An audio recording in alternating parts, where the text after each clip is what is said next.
There are some cases where the importance of one game can be slightly exaggerated. Not tonight. The battle between 21st-ranked Arizona and 7th-ranked Oregon will give the victor sole possession of the Pac-10 lead and the inside track to the Rose Bowl. The Wildcats have built a 5-1 record on the strength of their defense. Zona has forced 25 turnovers this season. That's the best in the nation. On the other side of the ball, the fate of the team rests in the hands of Ortiz Jenkins. Whether doing it himself or giving it up, OJ is definitely the cat to watch out for. The Green Machine from Eugene is bringing national exposure to the Pacific Northwest. Last Saturday, Joey Harrington tossed 4 touchdowns in Oregon's victory over USC. Tailback Maurice Morris is rambling through opponents, averaging 118 yards per game. The Ducks have defended their home turf 18 straight times. Number 19 will make them the favorite for a trip to Pasadena. If you want hype, turn on C-SPAN. This is the real deal, baby. Arizona, Oregon, first place in the Pac-10. Next on Fox Sports Net.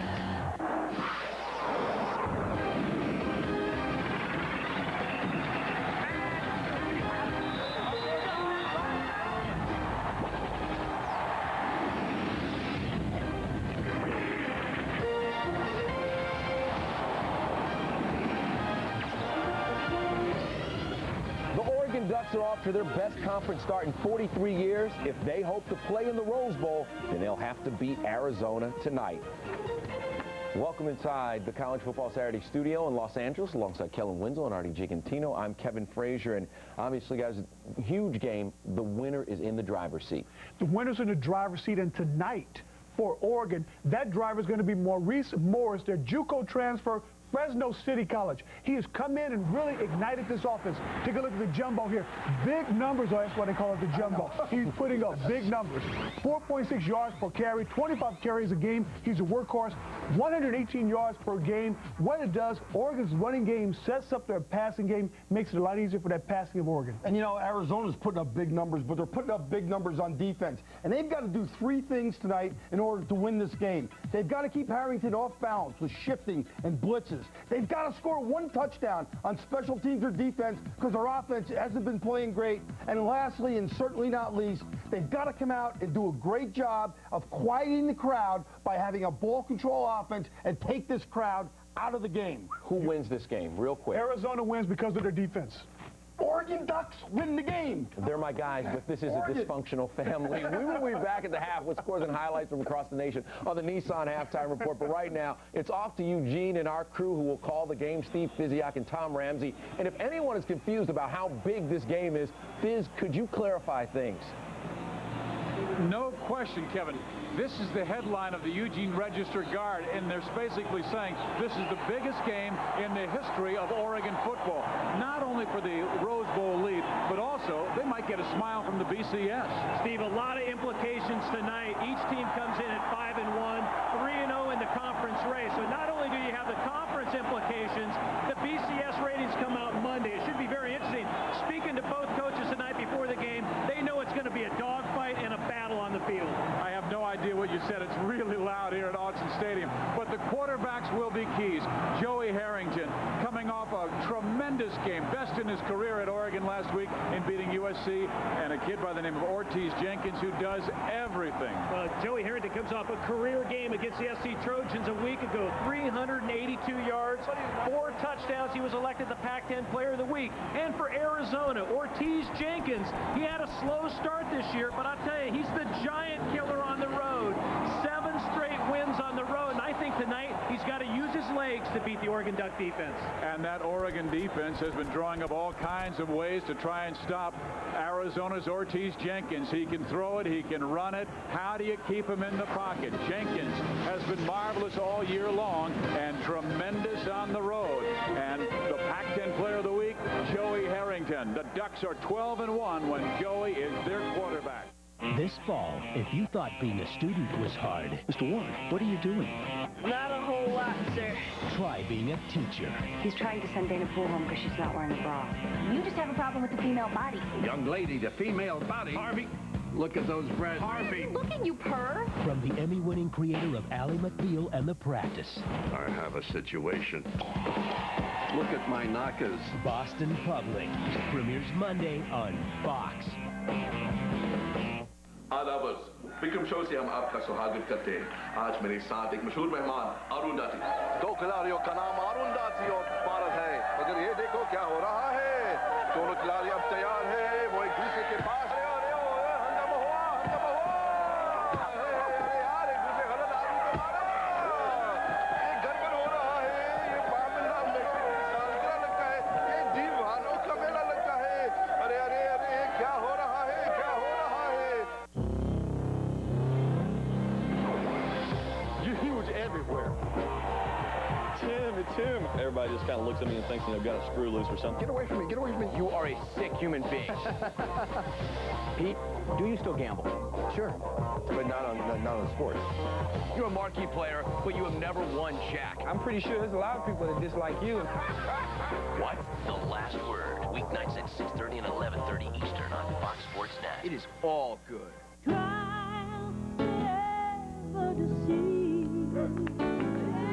What my heart truly believes, it runs deep, deep into the ocean.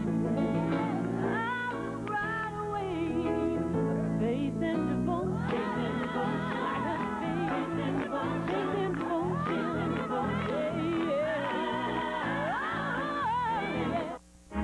Going deep. With Chris Myers. Dealing with the celebrity part of it, and when does it become too much? This is not easy. This is no longer a sports problem, it's a social issue. Let's talk about the facts. Is he a danger to society? I have a lot to be mad about. Right. Well, who does it? The sport itself may need a complete overhaul. I knew that it couldn't get any worse. So who would you say you trust the most? There's so much at stake now. It's about getting it right. Going deep. With Chris Myers. Sundays at 7 on Fox Sports Net. It's the television event of the year as the World Series takes center stage. Jeter, Williams, Eads, Alfonso. A city rips apart at the seams as the nation looks on. Mets, Yankees. The World Series on Fox. Check local listings. Where will you be when history is made? The excitement that is the Atlantic Coast Conference. There's only one place where you can get it all. ACC Live, Monday nights at 7 on Fox Sports Net.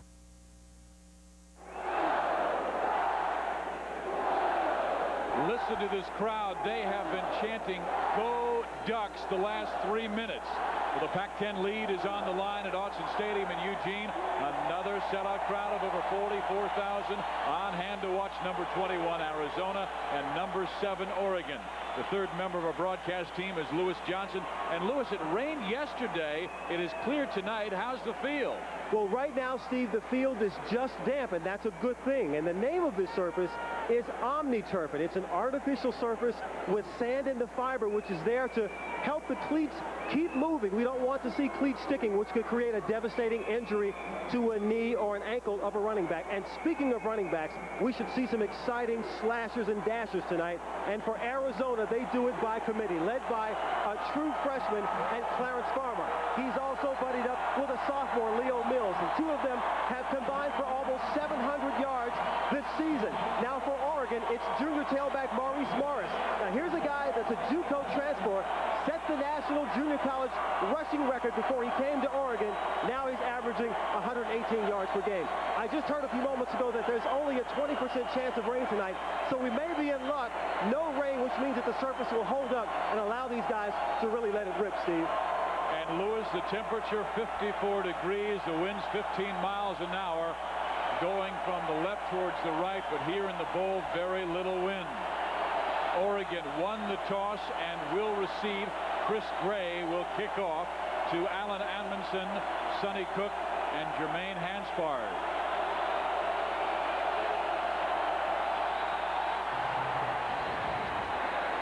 Amundsen at the 16-yard line. And in instead of going straight up the field and maybe getting 5 to 10 yards, he is dropped back inside the 20-yard line, and a host of Wildcats after him.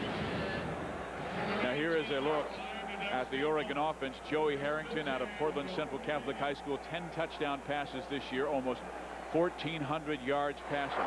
His backs and receivers: Morris over 700 yards rushing. Keenan Howery is his big play wide receiver. Marshawn Tucker is an outstanding split end.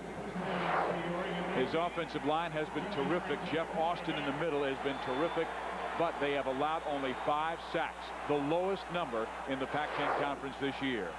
And here they come out on offense.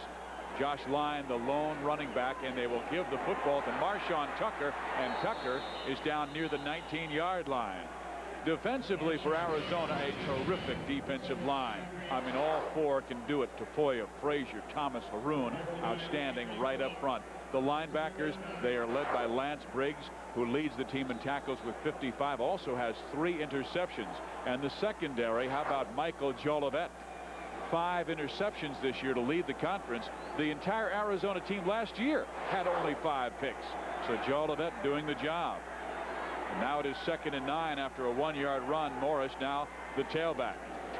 And Maurice slashes his way to the 25. They will need about 3 more. A 5-yard run by Morris. Brandon Nash on the tackle. And Steve, that's what Mo Morris is able to give you. He can run between the tackles. He can get on the edge as well, but they've had great production this year from Mo Morris. You see his numbers thus far in the year, averaging almost 5 yards a carry, but they have been tough yards all the way. You remember last week when they beat USC, they designed a defense, the Trojans did, to stop Morris. He had 32 carries, only 85 yards. But Joey Harrington, who you just saw, went off for 382 yards. Big hole, very close to a first down as Morris. Lance Briggs on the tackle. Let's see where they mark it. It appears to be about a foot or 2 shy. Yeah, I think they spotted him just a little bit short. And that means Oregon will send in their punting unit led by Curtis Dorr, who's one of the best punters in the conference. And as a special teams, I believe Oregon might have the best special team program in the entire conference. We will have a measurement here, but it is about a foot short.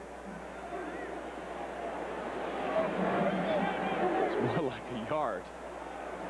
Well, about 2 feet. But we were visiting with Tom Osborne, who is the special teams coach for Oregon, and you talk about a guy who is really into detail. And when we watched their workout yesterday on a Friday, they performed beautifully. And Curtis Dorr, 39-yard average this year, but a lot of times he has not seen a return, or he'll nail it inside the 20. Yeah, Curtis Dorr does what all good punters do, and that's get the ball up and have a great amount of hang time. Bobby Wade standing at his 35. Dorr hammers it. Wade drifts back, fair catch at his 28-yard line, and that is where Arizona will start their offense.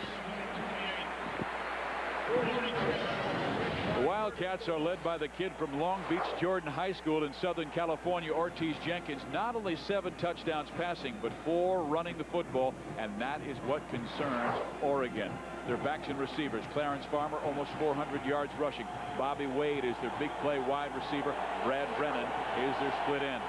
Reggie Sampay takes over for Bruce Wiggins at the center position, and this is a mishmash at the offensive line because they have lost 2 all-conference players in the game, in Wiggins and Grace, and another, Makoa Freitas, the left tackle.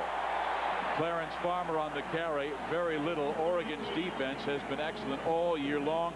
They're up there in almost every single category. First defensively in scoring, first in total defense, first against the pass. Well, and who makes the tackle? The unsung hero, Steve Smith, coming from corner.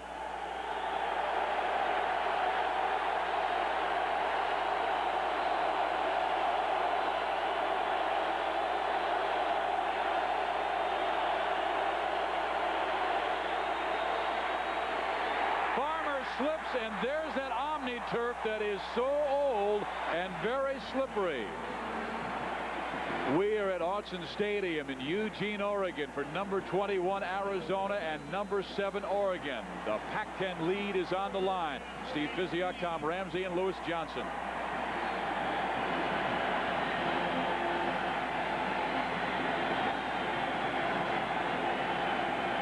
We'd like to welcome those of you who are watching the Kansas State-Texas Tech game, and the Wildcats barely win it 28-23. It is 3rd down for Arizona, and they need 17. This crowd is loud. Jenkins will run. Ortiz gets about 7 back. It is 3 and out for the Wildcats, and this crowd is making their presence felt early in the game. Well, and the Arizona coaches knew they were going to get loud. They knew they were going to get pumped up, Steve. I think Arizona right there, 3rd and ultra long. Do the same thing. If you spring a break there, you get Jenkins up the field. Dick Tomey wants to play that field position game just like his counterpart, Mike Bellotti. Well, there is Dick Tomey. There's only one venue in the Pac-10 where he has never won. Autzen Stadium, 0-4. Keenan Howry on the return. There's the flag. I mean, they were so far inside the halo, they were practically touching skin, and Michael Jolivet will get penalized. 35 yards in the punt. Arizona coming in at 5-1, 3-0 in conference play. Rose Bowl implications. The winner of this game will become bowl eligible. And what we're talking about right here, you got to give the returner a 2-yard halo. Jolivet inside of that 2-yard area. The flag comes out. 5 yards to the spot of the foul. First down, Oregon. You know, that rule's really designed to keep guys from getting hurt. That call is still, it's a soft call, but it's an infraction either way. Have to give him the 2-yard halo. Now Harrington in for his 2nd possession. Joey, 6'4", 220 pounds, the junior from Portland Central Catholic. And he will throw that football, and he skips it. Is it a lateral?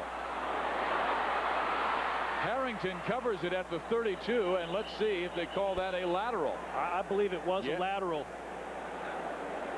Now Mike Bellotti was over the sideline waving. That's an incomplete pass. And there is Bellotti, but he saw Arizona do that last week to help win a 3-overtime game over Washington State, 53-47. Harrington tries to get the ball out, and it skips to number 5, Marshawn Tucker.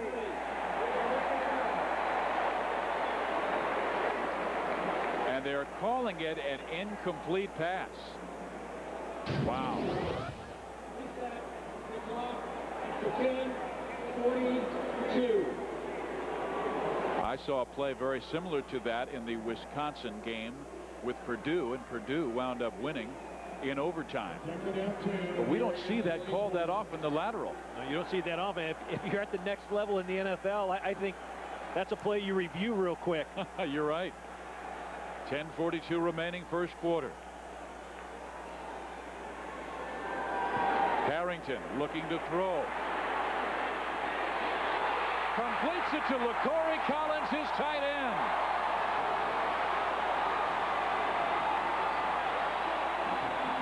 .26 yards in the first down. The first time they've been inside Arizona territory. Steve, they get a big break here. They're able to have that play called back where they don't take a big loss. Take a look. LaCorey Collins is going to end up running a corner route. He comes in. Actually, it came from the other side. He was the backside tight end. A great throw and catch that time by Harrington and Collins. Now Maurice Morris slashing through, gains about 5-6 yards to the 25-yard line. And Maurice Morris, who is from Chester, South Carolina, Fresno City Community College, where he became the all-time greatest running back in junior college history, running for 3,708 yards at Fresno City College. Steve, one of the attributes of this Oregon offense all year long, they've been playing downhill. They've gotten great field position. This drive starts way out at the -44, and they've been doing it all year long. They'll stay with Morris, but go 3 wide. Morris, not much there. He somehow snuck through and got a couple before he's wrapped up by Joe Tafoya, the defensive end. And Maurice Morris, we heard from Lewis Johnson in the open. He set the national JC record, over 3,700 yards at the JC level, but he's run inside, outside, the toughest yards against some of the toughest run defenses, and he's averaging 118 a game, puts him second in the Pac-10 behind Kenny Simonton. See Bobby Moore, who would later become Ahmad Rashad, outstanding running back here in Eugene. They go 4 wide receivers, 3 to the left side. And Harrington runs the option and gets the first down.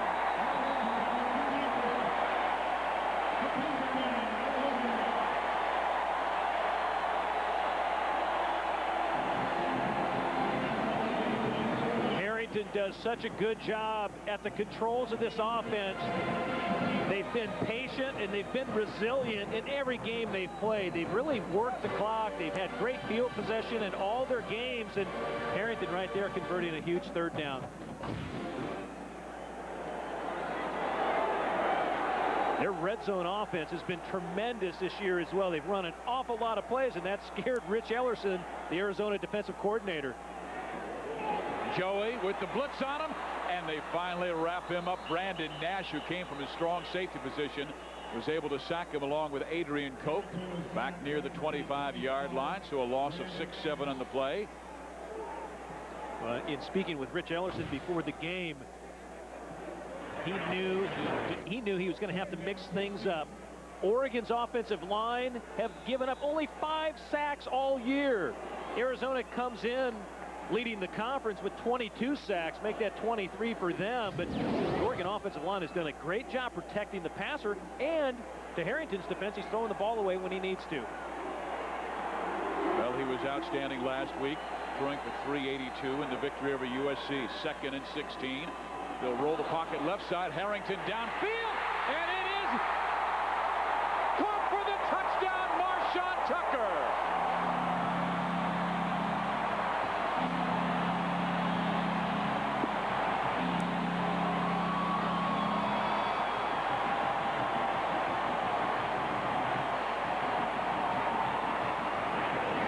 Been able to jump out on people early again. Oh, they move the pocket. Morris almost knocks down Harrington, and they just throw a skinny post inside to Marshawn Tucker. Once again, the timing aspect just nails for the Oregon Ducks. The official deep in the end zone wanted to make sure that Tucker did not trap it. He came running up, looked at the spot, threw his arms in the air, and gave Tucker the touchdown. And right now coming in, Josh Frankel to try and give Oregon a 7-0 lead. That was Tucker's first touchdown catch this year. And that is surprising. It is good. Oregon takes the early lead over Arizona, 7-0 here in Eugene.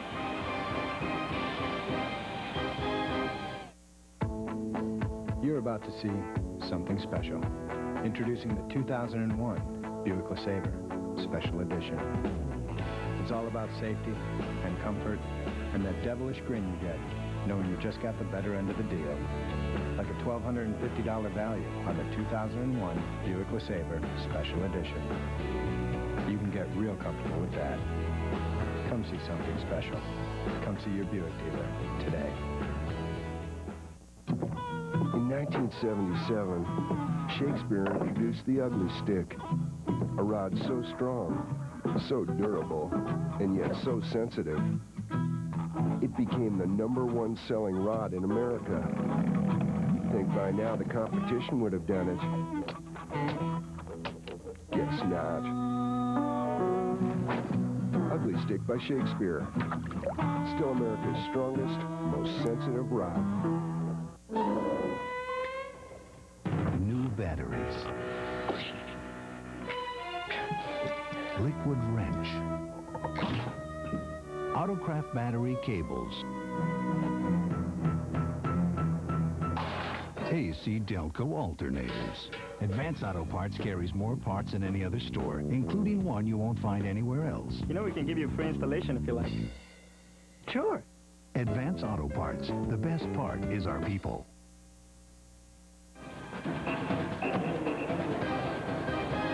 Football Saturday on Fox Sports Net is brought to you by Buick and your local Buick dealers. Isn't it time for a real car? Oregon has won 18 consecutive home games here in the city of Eugene. Marshawn Tucker, 56-yard drive in 7 plays. And on the 25-yard line on 2nd and 16, Tucker with his first score of the year 2000. Now the kickoff. Gary Love. Gary Love, big hole. Out past the 40 to the 42-yard line. Now let's go to our College Football Saturday studio for a game day with Kevin Frazier. Guys, the only other game featuring 2 top 25 teams today, UCLA and Oregon State. Patrick McCall finds a hole. He is gone. Oregon State completes the LA sweep for the first time ever, beating both USC and UCLA.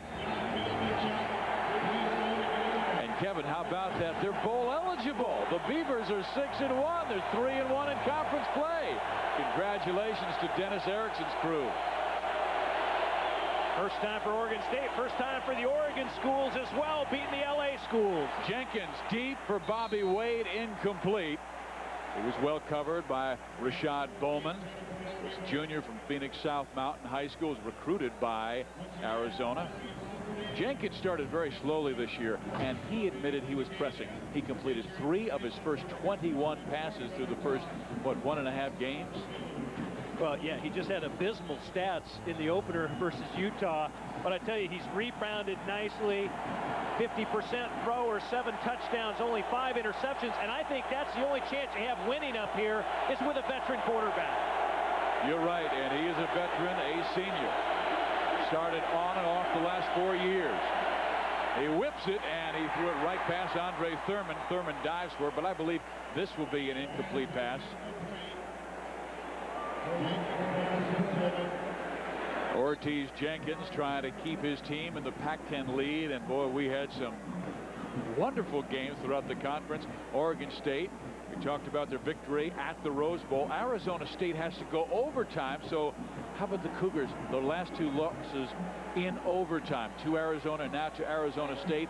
Washington came from behind to beat Cal, and Stanford on the last play. Chris Lewis to Jamie McCullum for the touchdown, and USC is 0-4 in the conference. First time ever the Trojans have started 0-4.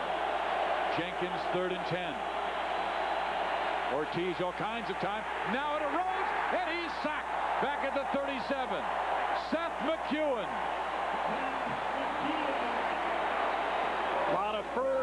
Lot of firsts in the Pac-10 this year, but this is no first for the Oregon Duck defense. They just maul you defensively. Great downfield coverage. Then they come off the edge. McEwen, Saul Patu. They have just played stellar defense this year. Chris Palak in for the punt. Keenan Howery back near his 22-yard line. He runs away. This has been very successful. They've done this style of punt like 5 times this year. Howery has a great lane on the right side, and Keenan finally cut down near the 32, and somebody's helmet came rolling off. They're flying all over the place here at Autzen. 7-0. Ducks lead the Wildcats with 6:17 to play, first quarter. He's upside down. This one has to go to class. Some children imagine that their father is the most powerful man in the world. Wonder where they got that idea.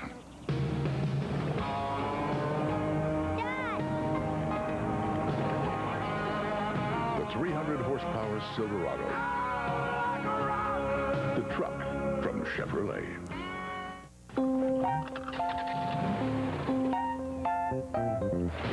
Touch-up paint. Bendix brakes. TRW tie rods. Rabbit's foot. Advance Auto Parts carries more parts than any other store, including one you won't find anywhere else. First driving lesson? Advance Auto Parts. The best part is our people. Lunch at Schlotsky's Deli. It's like art appreciation for your mouth. Schlotsky's Deli.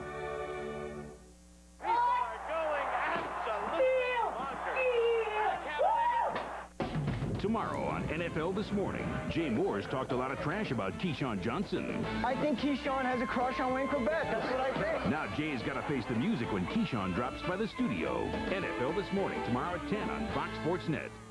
That's your Sports IQ Nightly. Sports Geniuses, weekdays at 5 on Fox Sports Net.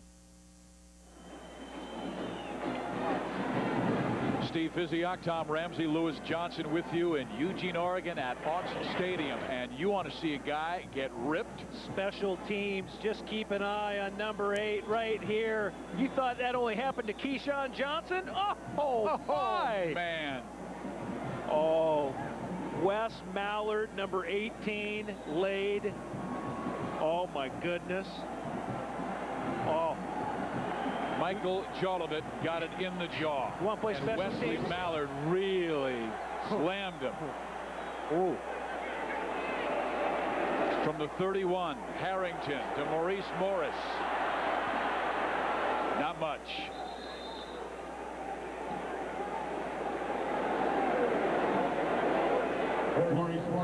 Oregon has the lead 7-0 on a 25-yard scoring pass from Joey Harrington. It was wide receiver Marshawn Tucker. Maurice Morris just was tackled after a 2-yard gain by middle linebacker Lance Briggs. Arizona against the run has been outstanding this year. They've allowed only 70 yards rushing, but against the pass, they are 9th in the conference. And Harrington may go back to the air right here.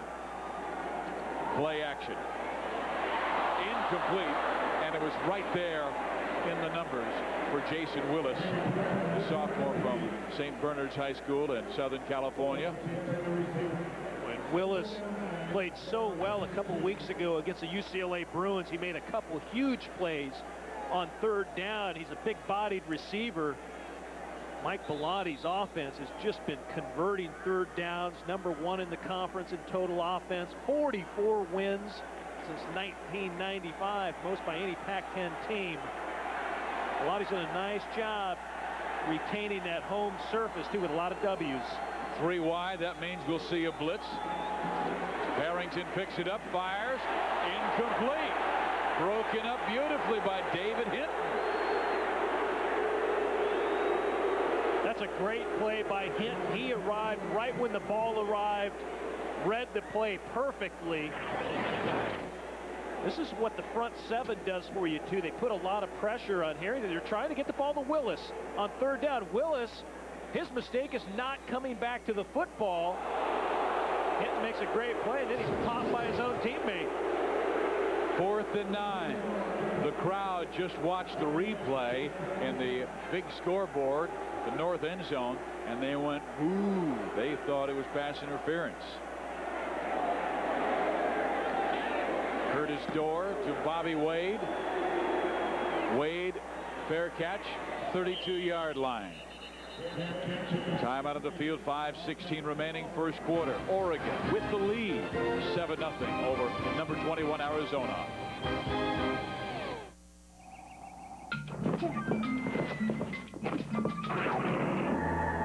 The University of Arizona. The place to discover,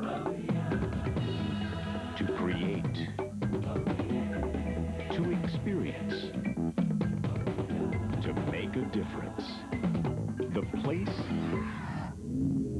is right here. The University of Arizona in Tucson.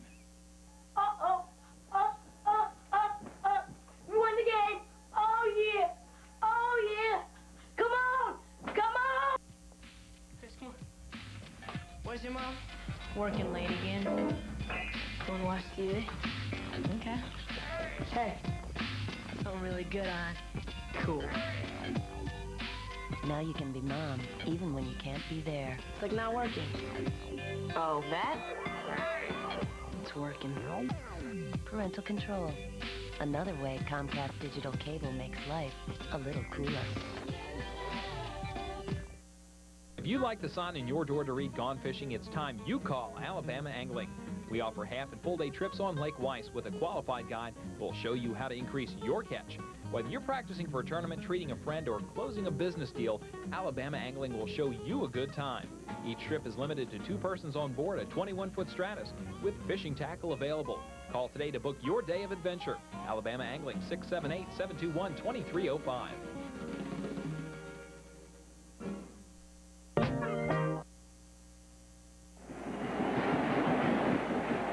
First quarter here at Autzen Stadium in Eugene, 7-0. The Ducks have the lead on Harrington's 25-yard scoring pass to Marshawn Tucker. Verizon presents First and 10 all season long on Fox Sports Net College Football Saturday. Verizon making the world of communications a whole lot simpler. That's that yellow line where Arizona needs to go for a first down. Clarence Farmer, the true freshman, up past the 35 to the 36, gain of about 3.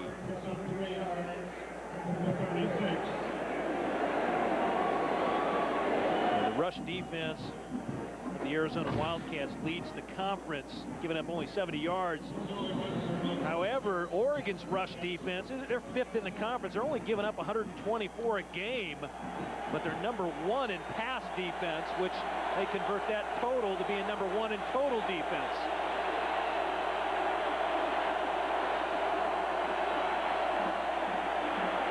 Farmer. Nothing.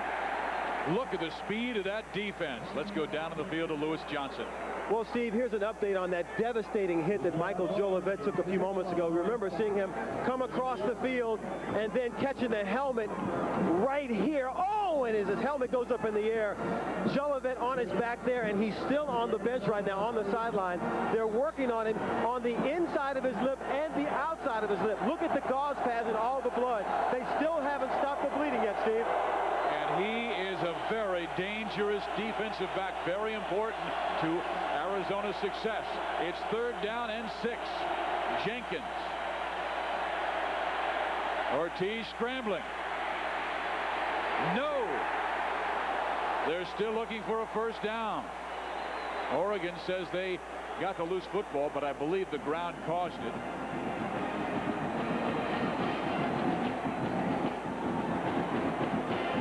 Matt Smith, that big middle linebacker who goes 6'4", 245.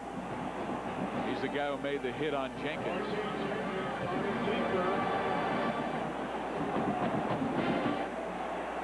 Boy, there's a big argument here. Why is this taking so long? Oh, there's a big powwow on the field. The ground cannot cause a fumble, and that's what the line judge is talking to Gordon Reese, the referee, about. We'll hear from the source.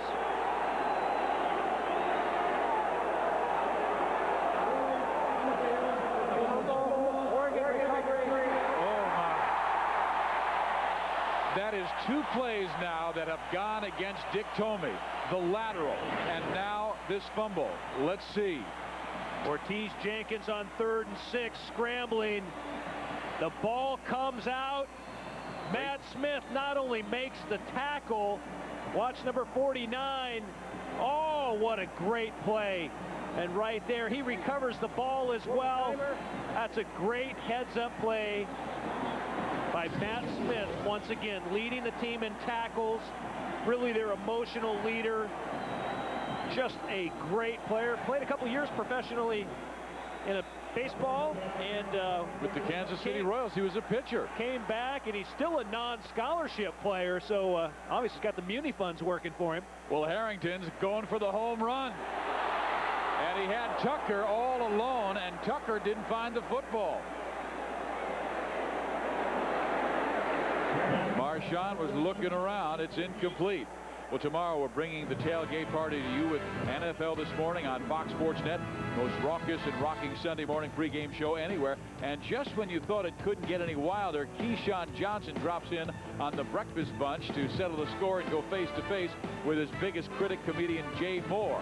NFL This Morning at 10 Eastern, 7 Pacific, only on Fox Sports Net. Maybe we could hook him up with Michael Jolivet because they were hit about the same way. Johnson by the Lions. There's the throw. Tucker with the catch. It's a first down, Oregon. I tell you, Harrington has been in a zone the last 2 games, Tom. Harrington's been great, but this offense is so patient, Steve. And I tell you, they're not going to take any sacks either. That was just a quick rhythm throw. Harrington, a 3-step drop. Watch Tucker, just a short post. And Harrington, there's no opportunity for a sack here. Quick 3-step drop, ball's out, first down. Now Morris. How about this 1-2 threat that Oregon has on the ground? Morris has gone for over 700 yards rushing, and Harrington, who's becoming one of the best quarterbacks, not only in the conference, but in the nation. And I think Oregon has 2 great quarterbacks. Joey Harrington, of course, and then don't forget A.J. Feely, who's on the bench. He started 8 games a year ago. There's A.J. Feely, number 7. The senior out of Ontario, Oregon. And I'll tell you what, he is as good a player as there is in the country. It's just Harrington's playing great right now, and he's 9-1 as a starter. 2nd and 8. Morris is hit. Joe Tafoya came from the side, and wow, he took him down hard. Joe Tafoya, one of the top tacklers in the nation, coming from that defensive end position, just coming down hard, bringing the anvil with him.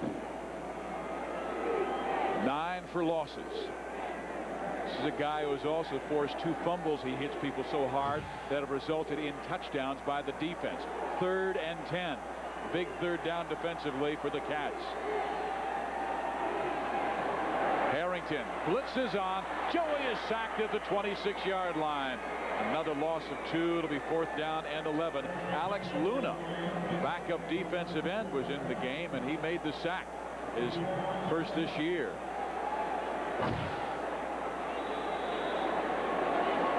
So now on 4th and 11, Josh Frankel will come on to go for the field goal. And Josh, who was really terrific coming into this season, hitting 17 of 24 in his career, only 9 of 17 this year with a long of 43. This will be from 42 almost straight on. And Steve, one of the things Arizona does well, they block kicks. They're going to bring a lot of heat. They fake it. Harrington completes it. Josh Line is stopped short of a first down. But I'll tell you, Mike Bellotti, Dick Tomey, they are very creative, and they will take chances. And we talked to Bellotti yesterday about risk and reward. They faked a punt a week ago against SC in their own territory in the first quarter. All of a sudden, you see Line come out of the backfield. He's just going to run in the flat. He's wide open. He slips on the turf. You see the sand come up. Right there, it worked against them that time. David Hinton, the corner, making a good play defensively. This is a very, very poor surface, and this time it hurts Oregon. So Arizona takes over down 7-0. Leo Mills is the new running back. He had a great game in the victory in 3 overtimes against Washington State. Reverse, Bobby Wade. Bobby Wade sneaks free. He's to midfield. Out of bounds, 32-yard line. Rasuli Webster making the touchdown-saving tackle. There is a flag down back at the line of scrimmage. And oh, this is a painful one for the Cats.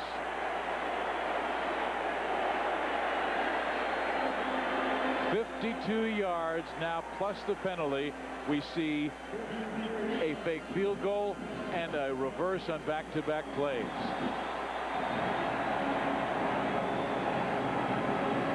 You know, Dick Tomey's one of those guys. He's been around the game of football so long, he's never fazed. But I tell you, that does not make him happy.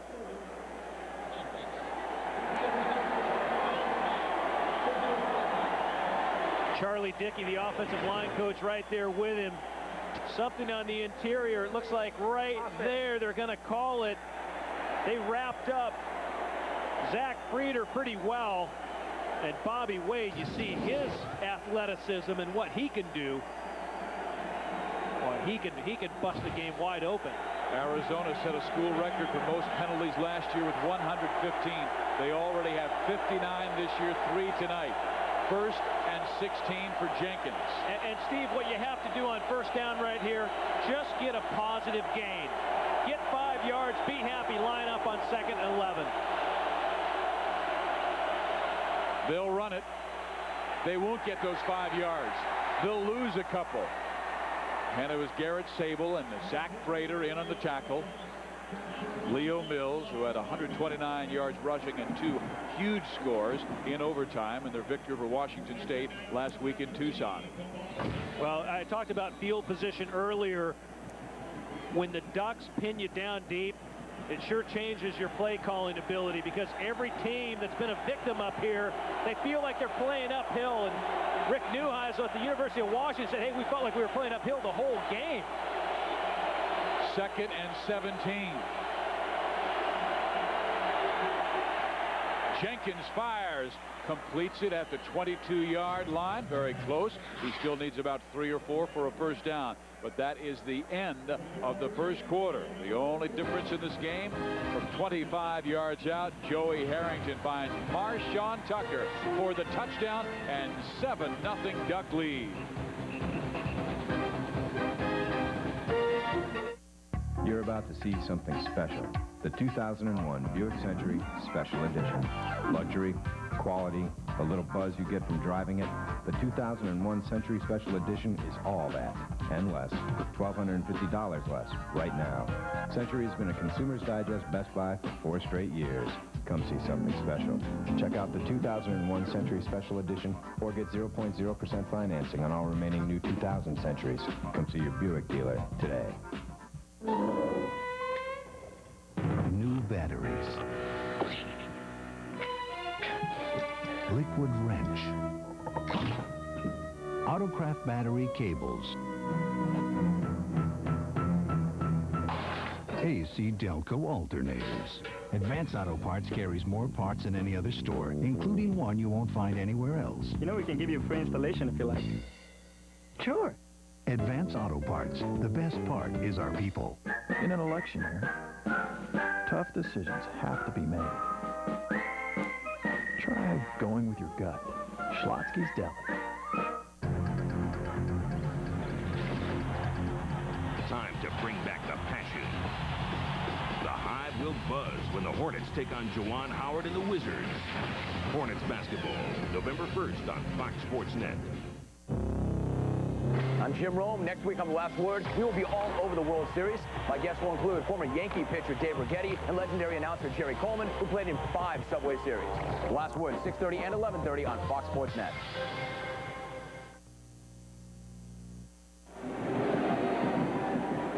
Arizona and Oregon trying for sole possession of the Pac-10 lead. Right now, both teams unbeaten at 3-0. Washington and Oregon State had to come from behind to win their games and go to 3-1. Incredible wins there. Arizona State wins. They're now 5-2 overall and 2-2 in conference play. And Stanford, an incredible win at home in homecoming against USC. Last-second touchdown pass from Chris Lewis to Jamie McCullum. Here it is 3rd and 3. Arizona looking for their first down.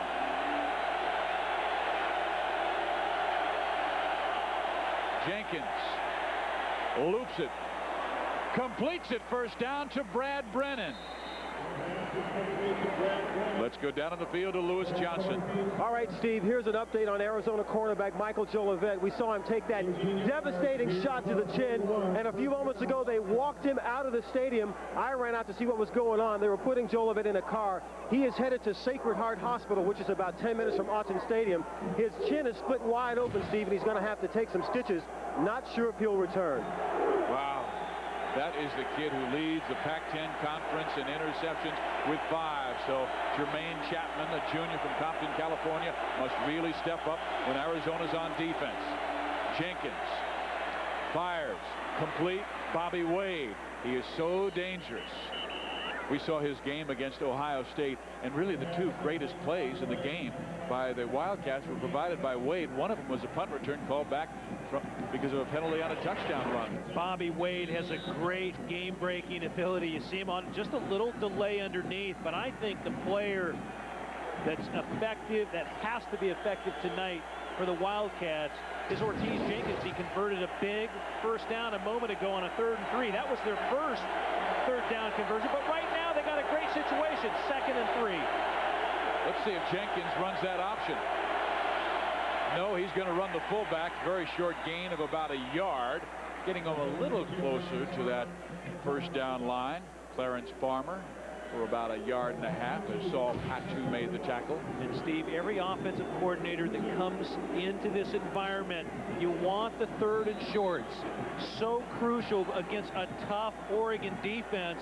They've played great defense. Opponent 3rd downs. Oregon only lets you convert 26% of the time, and that's what Arizona came in at. They're only converted about 27% of the time. 3rd and 2. Jenkins timeout. This place really got loud. Ortiz takes time with 13:24 remaining in the first half. Dick Tomey trying for his first true drive in this game. He had a 52-yard reverse run beautifully by Bobby Wade, but there was holding on the play, and that was really the brightest offensive moment for the Wildcats. But Jenkins was talking about the crowd, and he was asked, will they intimidate you up there? They've won 18 in a row, and here's what he said. It's a football stadium. It's not a dungeon where they put poison in their food. It's a stadium. You play the game. It's between the lines that the game is on. Well, and to that point, Dick Tomey said, yeah, it's loud up there, but the reason they're good at home, they have a good team. Yep. If they didn't have a good team, it wouldn't be a tough place to play. Well, we talked with Coach Mike Bellotti about the home field advantage. There's not a tougher place to play than Autzen Stadium. I'm glad I'm the home team there. I'll tell you, it is. Our fans are educated, they're loud, they're excited, they're into the game, they never leave. And Mike Bellotti knows they have 18 straight wins here. Florida State has the best winning streak, 33 in a row. That's the 3rd longest streak in conference history. Their last time they were losers here at Autzen, 1997. Listen to this crowd pick up on 3rd down and about 2. Wow. And Steve, Dino Babers, the offensive coordinator, said they had to be physical tonight. 3rd and 2. I think you might stay on the ground here and see if you can punch it over for a first down.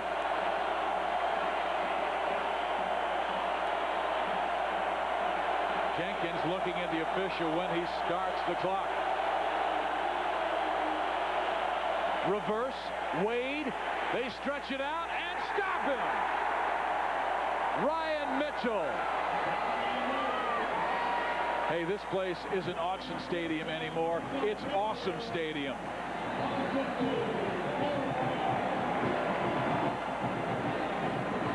I agree.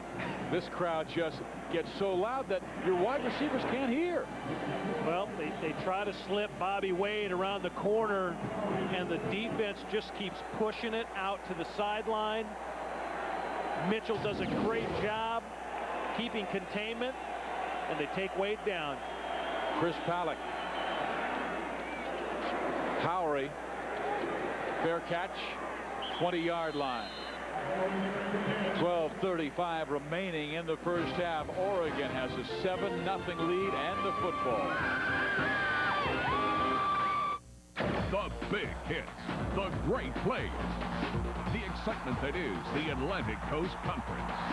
There's only one place where you can get it all. ACC Live, Monday nights at 7 on Fox Sports Net.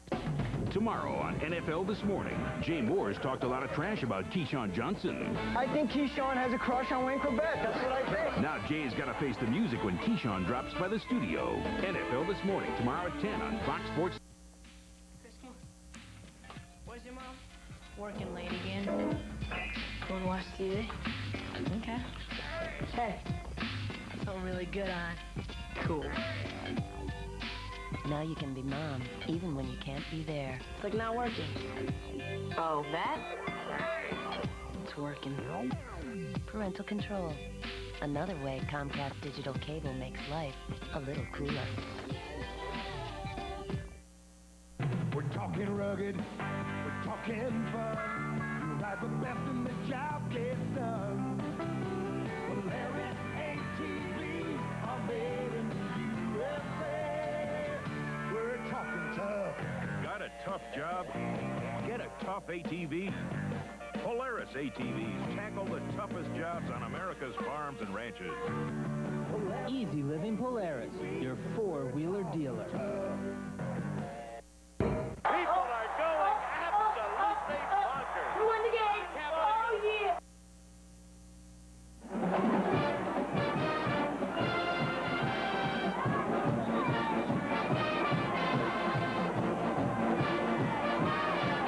Hey, that Oregon band has the Fox Sports theme song down beautifully. A little college football Saturday. Kansas State won earlier on Fox Sports 28-22. And now it is Oregon and Arizona. Arizona, the number 21 team in the nation. The Ducks, the number 7 team in the nation. And they have a 7-0 lead. Harrington runs Morris. Big hole. Maurice. First down. Very close to that horizon line. Just past the 30. Now the number 1 tackler for the Wildcats, Lance Briggs. Keep an eye on him right here. He's going to get tagged by the fullback, Josh Line, and just a good block, stays on the block. Maurice Morris able to follow the block, get up inside between the tackles, and another nice gain on first down. Gain of 9, 2nd and 1. Both teams have had a rough time running the football. That's the longest run for both sides. Now they run Josh Line. He will get the first down out near the 34-yard line. But Oregon right now running the football, 13 carries for 25 yards. Arizona 11 carries, no yards. 26 yards rushing for the Ducks. That's pretty amazing right there. Arizona unable to rush at all tonight. The big goose egg. Well, two of the stingiest defenses in the Pac-10 Conference battling. Oregon, number 1, allowing 15 points per game. Arizona, number 2, 16 points per game, despite giving up 47 last week in a 3 overtime victory over Washington State. Morris trying to find a hole, but Keone Frazier closed it up quickly. He's the junior from Hawaii who's really fast. Big number 56, 6'1", 282. Arizona's front 7, as Jeff Tedford, the offensive coordinator, Oregon said, they're very unconventional. They play a little double eagle flex. It's hard to get hats on people. They do a lot of stemming, a lot of movement before the snap of the ball, and it creates a lot of confusion for the offensive line. And hey, credit that Arizona defense. When they're moving around, they're doing it quick. 2nd and 10. Morris breaks a tackle. Bust left side and hammers Chapman out of bounds. Boy, he lowered a shoulder. He is running with more confidence. When he came out of junior college, we expected great things, but he was slow to develop, and now he's running like a pack mule. Well, at number 27, Lance Briggs had a shot at him in the backfield, and Chapman, number 23, pushed him out of bounds. We're going to look at Mo Morris. Oregon record after 6 games is held by Bobby Moore back in '71, but Mo Morris is climbing the ladder. And he's a popular man in his family. 8 of his brothers and sisters and his grandma and grandpa and his mom came out here to Eugene, Oregon to live with him. Harrington going deep. Incomplete, intended for Keenan Howery. Coming up immediately after the game, the National Sports Report. We'll have a look at that Virginia Tech scare. Michael Vick and the Hokies almost got it from Syracuse. A bizarre Big Ten finish. It's got to be Purdue. Purdue and Wisconsin, great game. And vote on the Heisman race. That's tonight after the game in most regions. And for most of you on the West Coast, catch all of your local sports news after the game with your regional sports report. Hey, you have a vote on the Heisman? To check that out. Mr. Vick has been strong for Virginia Tech. Oregon outgaining Arizona, tripling them. And it will be a penalty against Joey Harrington's Ducks. Timeout, Joey calls, excuse me. He didn't get that timeout just before the clock wound down. Well, Arizona Arizona had a huge win over Washington State. It was back and forth, and Dick Tomey's team won in 3 overtimes, and he was worried how tired his team would be coming into an emotional Autzen Stadium. But last week, Jenkins watches double lateral to Melosi Leonard, back to Jenkins, and then Ortiz runs it in. But a great call, the first play of that triple overtime game. They knew they had that play set up. Jason Gesser brought them back for Washington State and tied it up once again. Leo Mills scored 2 touchdowns in that overtime, but Antonio Pierce had the interception at the goal line to wrap it up, and the Wildcats beat the Cougars 53-47. Cougars lost their second overtime game tonight. Ortiz Jenkins threw for 236 yards, the most yards passing he has had this year, 3 touchdowns, but how about 61 rushing? I think that's what he has to do tonight as well. He's got to have at least that many yards on the ground. Tonight's stats, he's only 3 for 5 for 39 yards. On the phone with Dino Babers, but I'm sure they're just saying, hey, let's be patient. It's a close game. Right now, the defense has to step up and hold the Oregon Ducks. You're right, because that's why they're winning. They're winning because they're plus 13 in turnovers this year, and the Wildcat defense has to come up with a pick or a forced fumble. Harrington with time. Incomplete. Looking for his tight end, Justin Beal. But breaking it up, Jermaine Chapman, who is the guy who has to replace Michael Jolivet, who's gone to the hospital to have his mouth cleaned up. And what this defense, the problems it poses for the offense, Steve, you have to worry about protection. You don't want to get your quarterback blindsided or earholed by the Arizona defense, so you got to keep some extra people in. What Oregon's doing is max protecting, and what you do, you play into the hands of the Oregon defense. You only have a 2-man route or a 3-man route. Right now they have 3 wides on the field, but they're going to keep both backs in the block. Arizona showing blitz, and here they come. Harrington drifts, and they throw the screen, and how about the Cats reading that? Anthony Thomas, a defensive tackle, rolled over and made the hit on the running back. Oregon's unafraid to run the screen on any part of the field, and right there, good recognition by the Arizona defense, and they just clamp it down. Yeah, I like Arizona's poise in this game.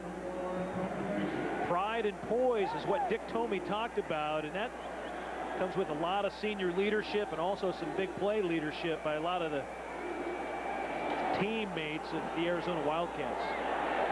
Curtis Dorr, Bobby Wade inside the 10. What is he fair catching it for inside the 10? He's standing at the 10. If you have to drift back, let it go. A mistake here by the Wildcats. They've landed on the podium to accept Academy Awards. 8 have taken up residence in the Oregon Governor's Mansion. 2 won the Nobel Prize. 180 were named Fulbright Scholars. 67 have gone to the Olympics. And 1 was the first female to cross the North and South Poles. Not bad for a bunch of ducks. The University of Oregon. Spread your wings.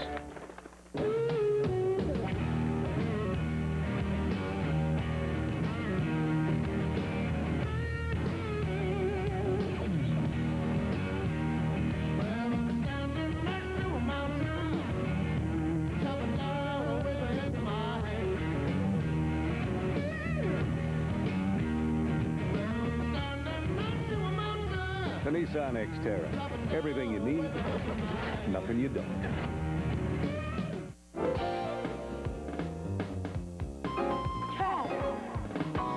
Travis?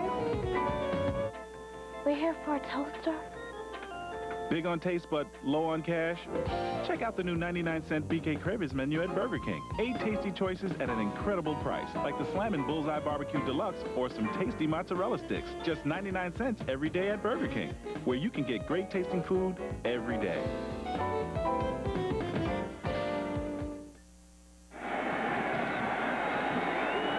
There was a time where punters didn't have to be that athletic. Curtis Dorr is 6'2", 215, and he better be athletic after this confrontation.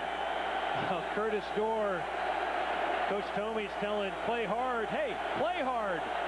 But Curtis Dorr, he's 6'2", 215. He'll wrestle you a little bit. Arizona has to start their offense backed up and the crowd really loud. Jenkins to Farmer. Nothing. They'll lose another yard. Now 12 carries for -1 yard by an Arizona running offense that averages 157 yards per game. One of the things that Dick Tomey told me tonight, beyond needing good field position, is they got to spring Clarence Farmer tonight. But when you start at your own 23, the average field position of opponents, and look where they start here, that's just a mistake by Bobby Wade. 2nd and 11.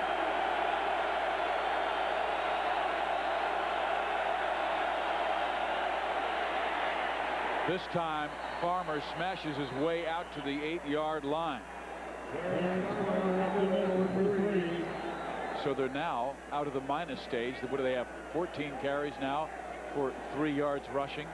Well, you see how important Curtis Dorr, the punter of Oregon, is, because in this game of field position, he had a great punt. Bobby Wade made a bad decision catching the ball inside the 5, but now you force Arizona into that long yardage situation again on 3rd down. 3rd and 8, Matt Smith trying to get his troops fired up.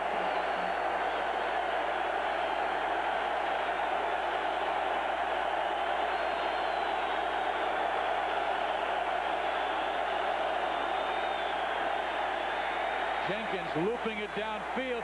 Intercepted, 22-yard line. Rasuli Webster.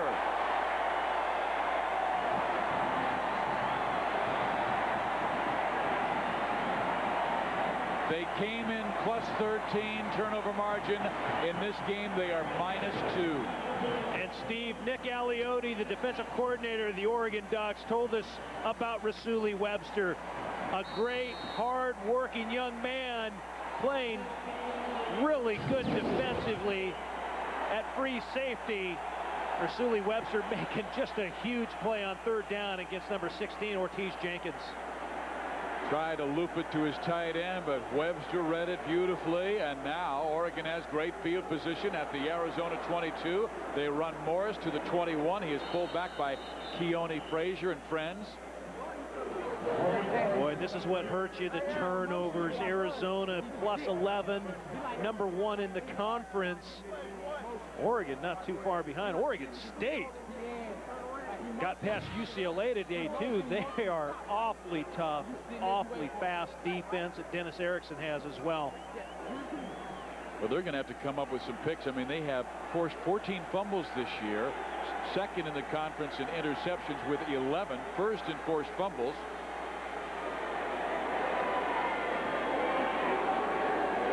Harrington, all kinds of time, fires right side over the head of a wide open Jason Willis, but you give a guy 5-6 seconds and somebody's going to get open. Arizona asking a lot of their defense right now with the turnover. Harrington did have great protection trying to get the ball over to Willis. Ball just overthrown. Mistimed his jump as well. Jason Willis, 6'1", 190 pounds, unable to climb the ladder. Big 3rd down and 8 facing the Ducks, but you're in good field position. At least you have a chance at a field goal here. If you're Harrington, don't take a sack. Take a shot down the field. Big defensive stand for Arizona. They're showing blitz from the inside. Harrington steps up, rifles. Touchdown! Marshawn Tucker!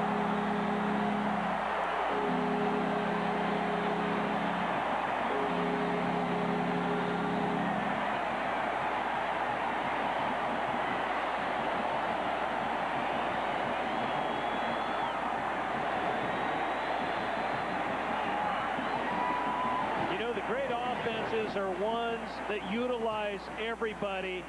Harrington, Keenan Howery, they lined him up on the opposite side. He took 2 guys his way, and then all of a sudden you got Marshawn Tucker with his 2nd touchdown of the night. That's the 2nd one this year for number 5.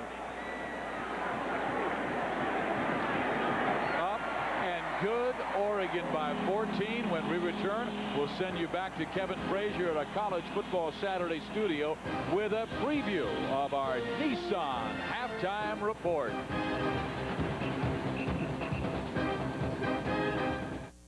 Merhabalar. Yapılmakta olan ulusal dalgıçlık olimpiyatları için güzel şehrimiz Diyarbakır'a hoş geldiniz. Evet, yarışmacımız Yaşar yürüyor. Yaşar hazırlanıyor. Mükemmel bir atlayış. Atladı. Çok güzel bir atlayış. Herkes şaşkın. Atlayıştı. Evet, omuz ve baş sallama. Evet, ve Yaşar görünüyor. It's the television event of the year as the World Series takes center stage. Jeter, Williams, Ianza, Alfonso. A city rips apart at the seams as the nation looks on. Mets, Yankees. The World Series on Fox. Check over listings. Where will you be when history is made?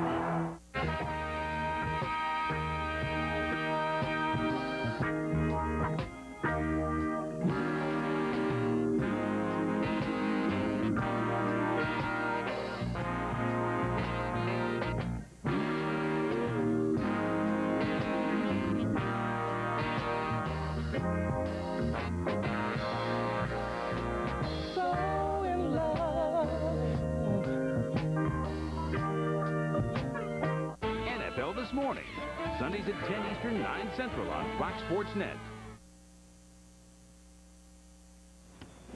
Coming up on the Nissan Halftime Report, I'll be joined as always by Kellen and Artie as we check out a couple of top 5 teams fighting for their BCS lives, plus a complete rundown of scores and highlights from across the country. But right now, let's get you back to Eugene. Great game going on. Steve?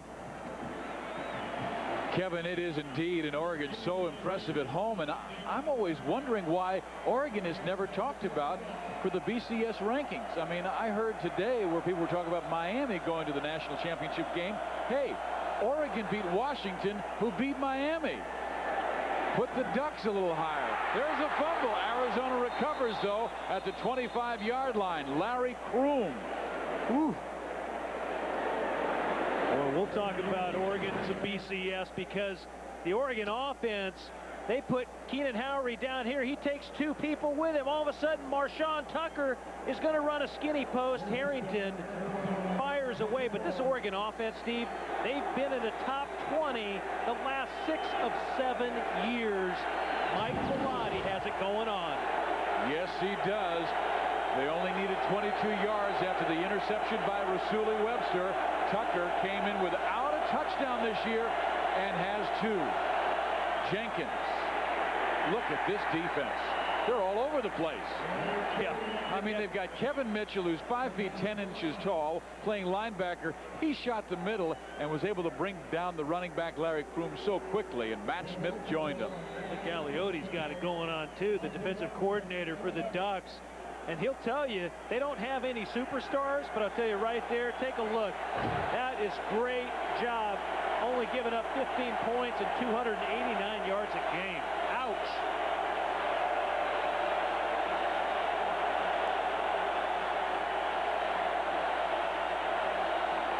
Jenkins looping it. Bobby Wade, first down catch to the 46-yard line.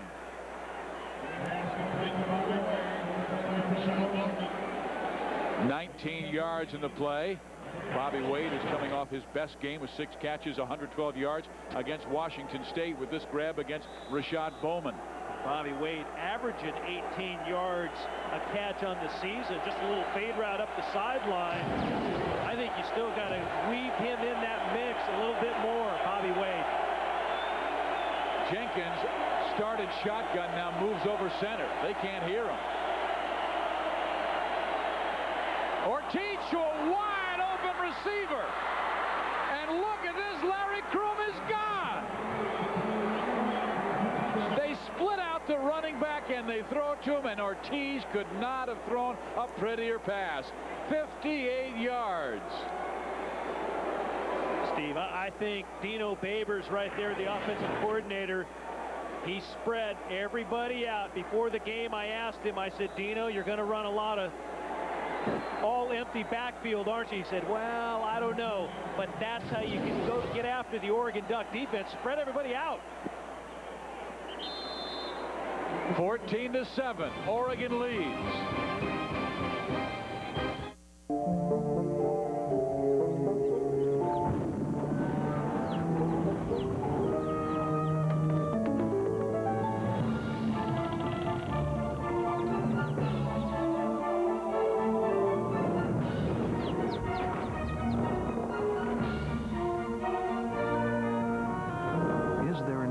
Company that believes knowledge is critical in managing risk?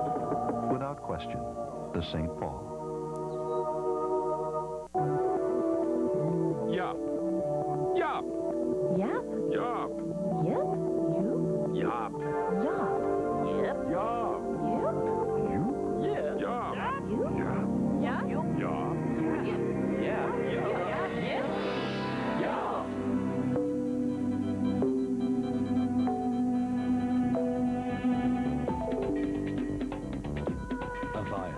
Communication without boundaries. Arizona gets right back in the game on a 58-yard scoring pass from Ortiz Jenkins to his running back Larry Kroom. Now Arizona to kick off. Trying to kick off away from the deep men, but they get it to him about the 8-yard line, and streaking through is Jermaine Hanspart, and Hanspart past the 40 to the 42, and making a touchdown-saving tackle is Jarvie Wooster. Let's see that Larry Kroom touchdown again, Tom.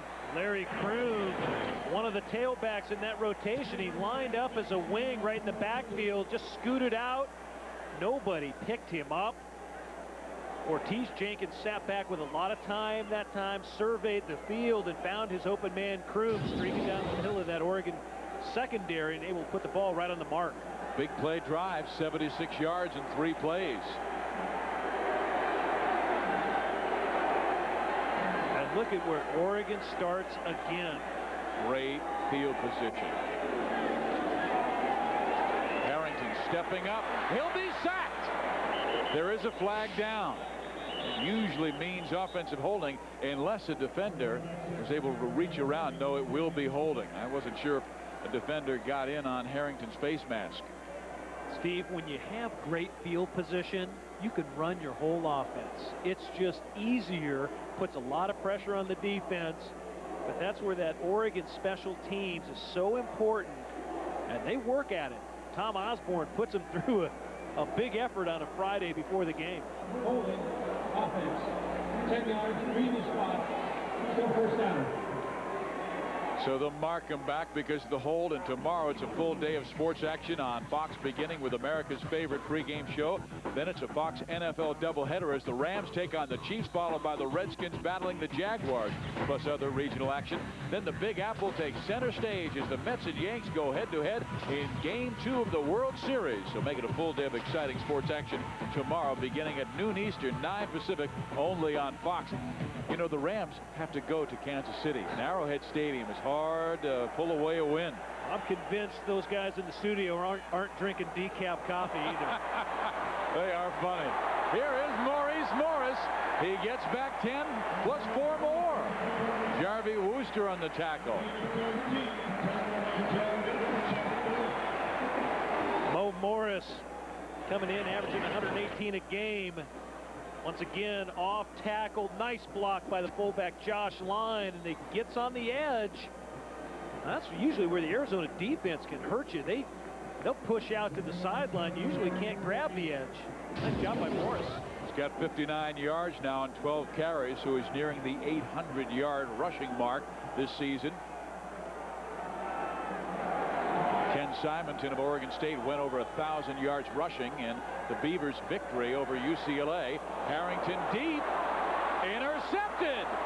Where was his wide receiver? It looked like Tucker just stopped, and Jermaine Chapman, who replaced Michael Jolivet, plays like Jolivet and picks it off.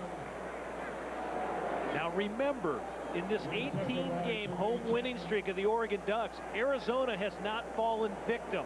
They were not part of this 18.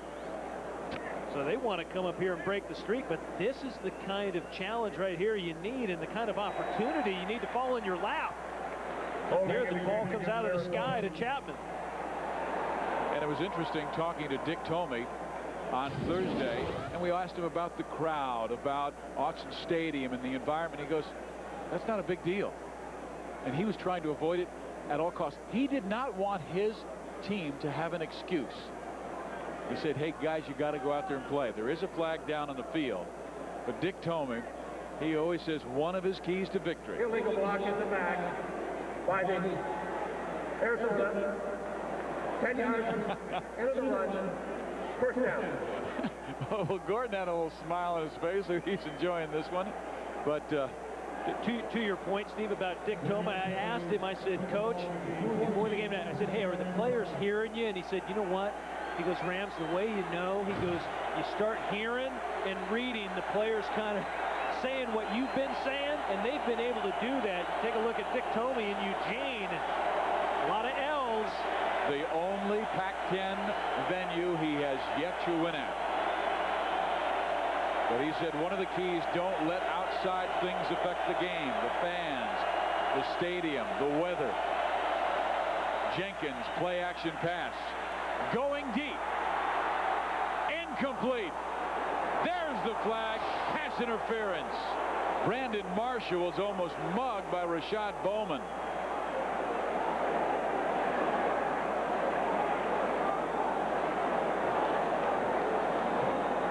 Brandon Marshall, another JC guy out of Palomar, down towards San Diego against one-on-one against Rashad Bowman. And Ortiz Jenkins threw the ball late down the field, which usually is trouble, but he's got a big arm and he's able to get the ball out, but Bowman just runs right through him. 15 yards, previous spot, automatic first down. So Bowman gets a penalty, and that will give Arizona much better field position. They get out of that, well, both end zones are extremely loud, but when you get inside the 10, as an offense, you can't hear your signals. You just got to look for the football to be snapped into Jenkins' hands. I don't think you can hear it midfield either. 3 wide set. They're spreading them all out, Tom. Leo Mills. Boy, he is cracked right after a yard gain. Let's go down to the field to Lewis Johnson. Well, Steve, here's a chance to clarify even further how bad the mouth injury to Arizona cornerback Michael Jolivet is. Right there, that shot he took, he was hit so hard that the flesh on the inside of his mouth was torn away from his gum line. He's even got some loose teeth. We're told that at the hospital they've had to call in a dental specialist to try and help with the repair work that Jolivet will need in his mouth. What a shame, because that is a huge loss. Dick Tomey said this is a kid who is just dead serious about football. He's a great practice player, and they feel he's going to have a wonderful future at Arizona. Hurt last year, and that's why they had to redshirt him. He broke his ankle just 2 days into practice. Bobby Wade cannot escape Garrett Sable. You know, we were talking with Mike Bellotti about the guys who are the fierce workers. They may not be guys who play at the next level, but he said Steve Smith, Garrett Sable, and Jed Boyce have been incredible workers, and they lead the rest of the team. Well, Garrett Sable just saved a touchdown when he tackled Bobby Wade on that last play, because if he breaks Sable's tackle, he's gone. 3rd down.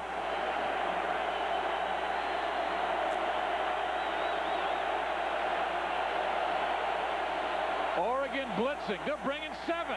Ortiz. Incomplete, intended for Melosi Leonard. The pressure that time. The ball didn't come out of the center's hands real clean. Reggie Sampe was getting an indoctrination at center. And Ortiz Jenkins, a lot of pressure that time by Kevin Mitchell, number 39, right in Ortiz Jenkins' face. Paddock. Keenan Howery standing at his 25-yard line. They roll to the right.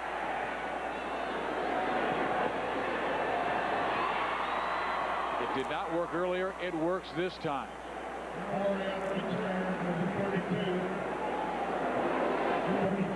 next week. Start your college football Saturday with the pregame show presented by Rivals.com at 11:30 Eastern, 8:30 Pacific. Then it's a doubleheader action starting at 7 o'clock Eastern, 4 Pacific, with Missouri against Iowa State. Then either number 7 Oregon taking on Arizona State, or Washington State squaring off against number 19 Oregon State. It's all right here on Fox Sports Net next week.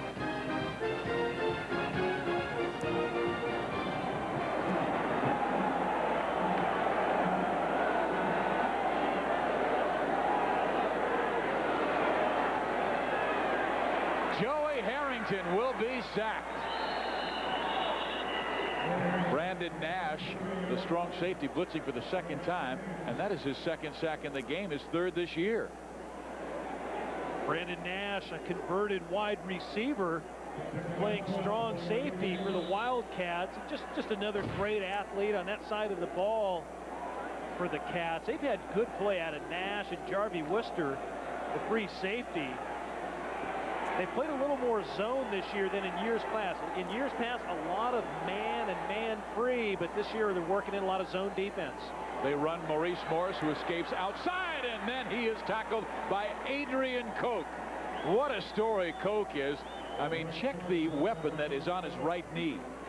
Here's a guy who was a U.S. Marine, walked onto the football team and injured himself, and here his senior season. They said he was crying when he went to the doctor, and it was an MCL. He came back 2 weeks later. Any guy that's been in the service, you know. Fearless. Former Marine, now former walk-on. They gave him a scholarship. Look at, he's got the American flag on that knee brace. That's a U.S. Marine. Semper Fi, brother. 3rd and 13.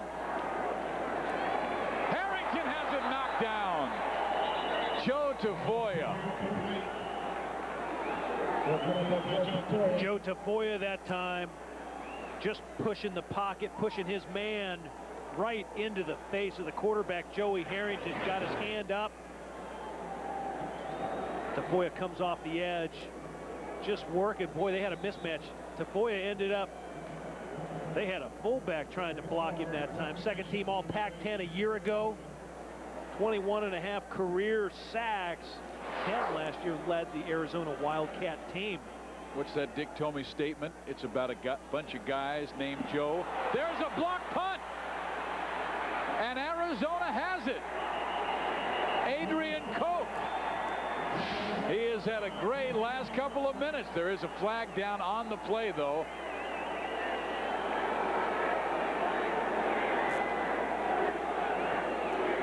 Adrian Koch, a 5'9" linebacker. Curtis Dorr usually gets it off quick, but Koch came right up the middle, just smothered the ball that time, and they are very adept at blocking kicks. There was no flag. They picked it up. A chance for the tie. 37 seconds remaining in the first half. Jenkins eludes the blitz, but he cannot escape the rest of the Oregon defense. Jason Nicolau, Saul Patu combining for the sack. Timeout, Arizona. Or Oregon. Coming up at the half, it's the Nissan Halftime Report. Kevin Frazier, Kellen Winslow, and Artie Gigantino are standing by to give you all the highlights, scores, and news from the world of college football. Top 5 thrillers. Yes, you can impress the BCS, and they should be impressed with Oregon and Arizona.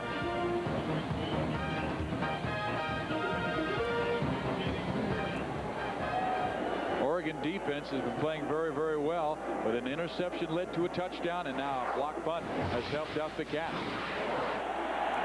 Ortiz Jenkins was sacked, and then Ortiz threw an interception. Bobby Wade, here's the Jenkins picked by Rasuli Webster that led to the Marshawn Tucker touchdown for a 14-0 lead. Now a turnover led to an Arizona score, and now a block punt. And Don Pelham over there, he's trying to get his troops fired up. They came in 12th in pass defense, 15th in scoring defense, 18th in total defense in the country. course, leading the Pac-10 in a lot of categories, but you saw how important special teams is and execution. Right now, Arizona, again, with three wide out, in the backfield. Brennan goes motion. Jenkins shotgun. Ortiz end zone. Incomplete. 3rd and 21. And right now, they need positive yardage to get into field goal range. And it looked like Ryan Mitchell went into the band. And Ryan Mitchell gets hurt. Well, you have a really short sideline here at Oregon, and it's off. I bet you that's the last time they'll have the drums sitting over here in the corner. He just smashes into the oil. Boy, he got hung up as well. Ball goes sailing out. Boy, that's awfully dangerous. Look how close it is, though. You can't do that. I'm worried about that tank. Oh, my goodness. Now, Mike Bellotti will make sure that that's not anywhere to be found. I believe that's going to be changed. It's a good thing he didn't run into the piano players area. 3rd and 21. Listen to this crowd. Play action. Jenkins will run for positive and gets it inside the 20-yard line to the 17, where free safety Razuli Webster makes the tackle. Well, they're a little closer, giving Sean Keel an opportunity to close that margin 2-4. Had a wonderfully played first half, though. Timeout called by Arizona. Nick Aliotti said it. Arizona has a lot of gadget plays, but I like that 3rd and 21. You bring Wade across the formation, you fake, all of a sudden you try to spring Ortiz Jenkins, and they were oh so close with springing him that time. And Rams, you really felt that Arizona had to spread the field to be successful against Oregon's defense. Why? You have to. You give yourself a chance. They just have great angles. If you bunch up inside, that's exactly what they want you to do. They're able to chase you down. They're very fast on this surface. Right now, Arizona with 0 timeouts. Ortiz Jenkins did the right thing, though. He got a good gain, set him up. They'll get some points on the board before the end of the half. But I think they'll go in at halftime, Steve, and say, hey, look, how do we come out hard this second half? They got to spread them out the second half. Let's go down to the sideline and Lewis Johnson. Hey, Steve, we saw Mitchell go into the band over there. He sliced up his fingers on a couple of the cymbals. They've been attending to it. He ran out on the field a moment ago, but the trainers made him come back because they had to take care, of some of the blood on his uniform. Thank you, Lewis. Mitchell now on the sideline as Sean Keel will try and go for a field goal that is just inside the 25-yard line. 5 of 7 this year. Up. And good. It is 14-10. The Ducks with a 4-point lead over number 21 Arizona. Hey, we gotta talk. That stuff only protects my vital parts for about 30,000 miles. And then what happens? You gotta change it. Make it easy on yourself. Give me Haviland Extended Life Antifreeze. It protects my sensitive parts for 5 years or 150,000 miles. That's 5 times longer than most of those conventional coolants.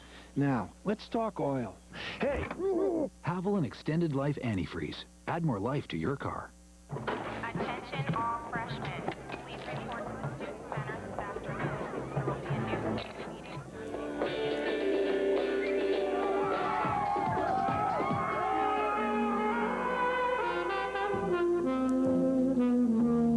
He finished in 4. The bulb?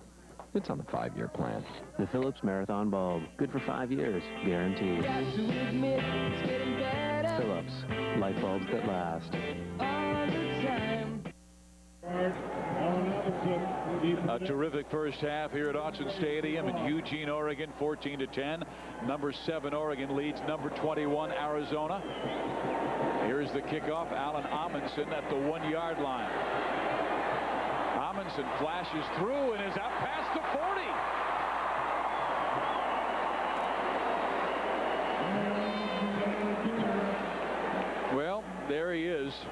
Razuli Webster and Ryan Mitchell. It was Ryan Mitchell who said, you know, last time I went to band camp, this happened.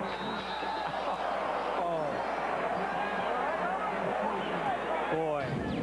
That's the best play by a Pac-10 band since Stanford in '82 versus Cal. Good news is Mitchell is healthy. I'm just glad he didn't hit that propane tank over there.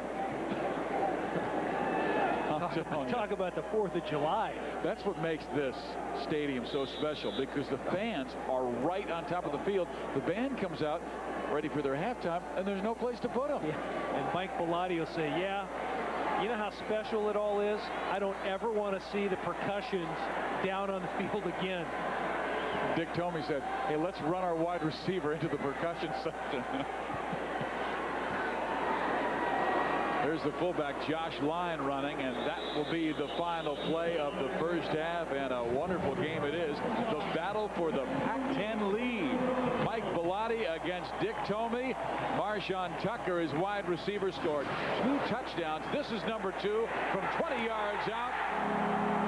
And Joey Harrington with 12 touchdown passes this year. Oregon by 4 at Autzen Stadium in Eugene. Both these teams came in with identical records, 5-1 and 3-0 in conference play. Let's go down on the sideline with Mike Bellotti and Lewis Johnson. All right, Steve, thanks a lot. Coach, the emotional play of both teams is extremely evident. What will you talk to you guys about when here at halftime? Well, I'm going to apologize for that last 3 points that I gave, and we should have run the football on 3rd down. That's my fault. You know, we're playing good. We can't give up big plays, but we know Arizona's very explosive, and we've got to take better advantage of field position when we get it. Okay, thanks, Coach. I know you want to get in the locker room, so we'll let you get there. And right now, with the halftime score, Oregon 14, Arizona 10. Let's send it now to Kevin Frazier in the College Football Saturday studio for the Nissan halftime report. Kevin, we've got a great game going here. Yes, we do, Lewis. And I think that's the first time I've ever heard a coach apologize at halftime. Welcome inside our College Football Saturday studio in Los Angeles for the Nissan halftime report. As always, I'm joined by my guys, Kellen Winslow and Artie Gigantino. And at the beginning of this broadcast, Kellen, you said the Arizona defense would be the key. All right, so you got the prophet Kellen. I just hate to say these types of things because when I write, I start predicting the weather. I'll get to you in a moment. The great thing about, I just really, my opinion of this coach at Oregon, Bellotti, just went way up. When I heard a coach apologize for players for making a bad call, that is so refreshing. Yeah. So many coaches put players in bad position. I like this guy now. I don't like him. I like this guy.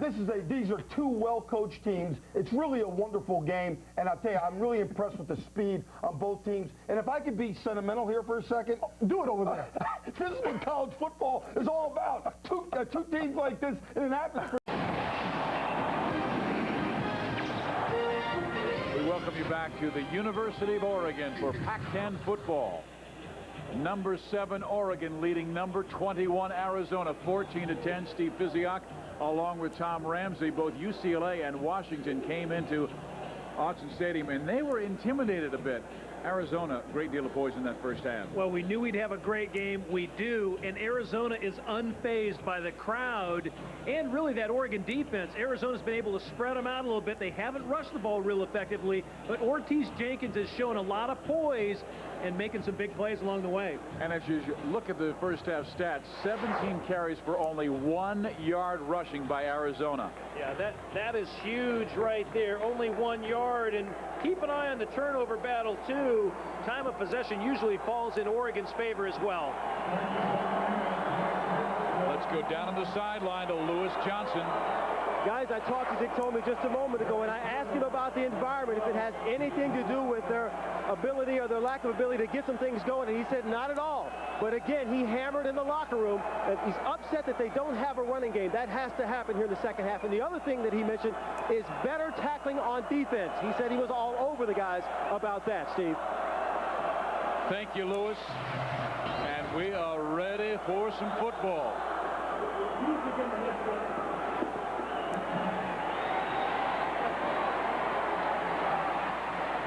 At the 27-yard line, Arizona brings it out. First half possessions for Arizona. Look how poorly they started. A couple of punts, then a fumble, another punt, an interception. Then they went on that 3-play, 76-yard drive. The pass to Kroom for the score. They punted another time. Then they blocked the punt, and it resulted in 3 points. But, Steve, I think they knew coming in there was going to be some series when they were 3 and out. That's sure enough. That's what happened, but they've been resilient. Clarence Farmer is the running back. Jenkins has to scramble. Now Ortiz will run it past the 30 up near the 34-yard line. He needs to get to the 37 for a first down. Saul Patu got Ortiz from behind.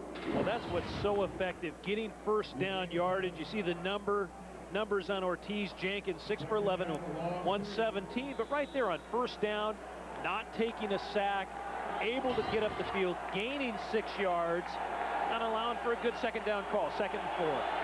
In 22 years of Pac-10 football, Arizona has never produced a first-team all-conference quarterback. Jenkins hands off. They run it first down and more. Clarence Farmer past midfield to the 45-yard line. Garrett Sable on the tackle with Rasuli Webster. That's what Dick Tomey was hoping for at the end of the game. Clarence Farmer up the middle. 6 foot, 225-pound, big freshman out of Houston, Texas, lumbering for the first down, but another first for Arizona. They're hoping they get to a Rose Bowl one of these days. How about that? 20 yards in that run. He had 7 carries, no yards in the first half. Brennan in motion. Play action. Jenkins, plenty of time. Deep. Incomplete to Bobby Wade. Great coverage by Rashad Bowman. Boy, how about dropped by Bobby Wade? Yeah. Wow. Man, Jenkins got great protection again, and then he just unloads it as he gets unloaded upon. But watch the ball come down and hit Bobby Wade right in the basket. Oh. Arizona coaches said the receivers have had a lot of drops the last few weeks. That would have been a tough catch because he was wrestling with Bowman.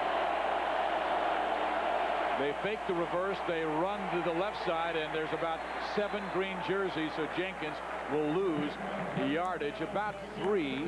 Now they'll call it back to the 49-yard line. It'll make it 3rd down and 12. The play just didn't start off real effectively, and then they tried to get to the short side of the field, and Ortiz Jenkins just ran out of room.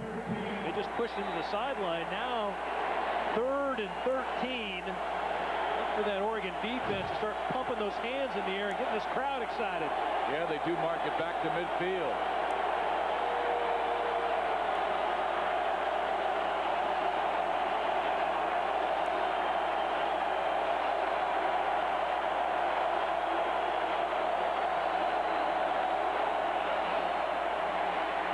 Jenkins in trouble. He escapes one. He cannot escape the rest. It's a 5-yard loss as they blitz the free safety, Rasuli Webster, and he finally wrapped up Jenkins.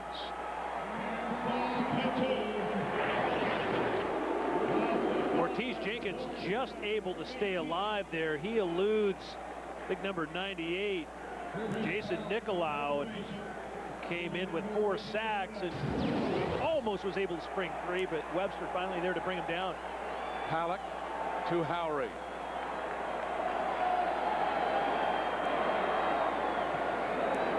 This play has really worked for him. He bounces it inside the 20-yard line to the 8. Howry brings it out to the 19-yard line. 12:38 remaining 3rd quarter. The Ducks lead 14-10 over Arizona.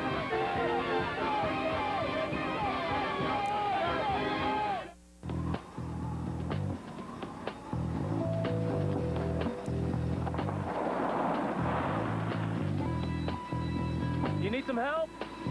Yeah. Just put it in neutral. The new Chevy Tracker LT. Now with a powerful V6 engine. It thinks big. Make sure your parking brake's off. Chevy Tracker, like a rock.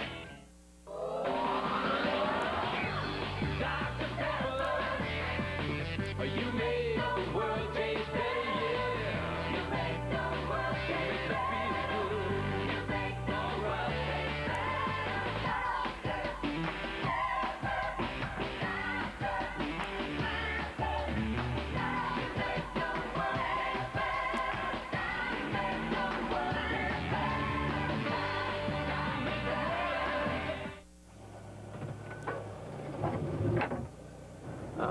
Briefcase. Need new tires? Our 70,000-mile Futuras are 4 for $169. Pep Boys, one more reason cars like us, people love us. Hey, did you get them brakes at Pep Boys? Yeah, I did. I appreciate it. Now get up to $40 back on premium Revestis brake service. Pep Boys, one more reason cars like us, people love us. The number 7 team in the nation, the Oregon Ducks, with a 14-10 lead over the Arizona Wildcats. Oregon and Arizona both with identical 5-1 records, 3-0 in conference play. A victory means the conference lead and an edge towards the Rose Bowl or the BCS. Harrington will give it to Maurice Morris, and he slams the middle, one of his healthiest runs up the middle. But because of the pressure from Anthony Thomas and Keone Frazier, he has had to get much of his work outside, only 8 yards up the middle. He has 21 to the outside right, 29 outside left. But Frazier at 282 and Anthony Thomas at 290 are outstanding defensive tackles. And they've really tied up Maurice in the middle.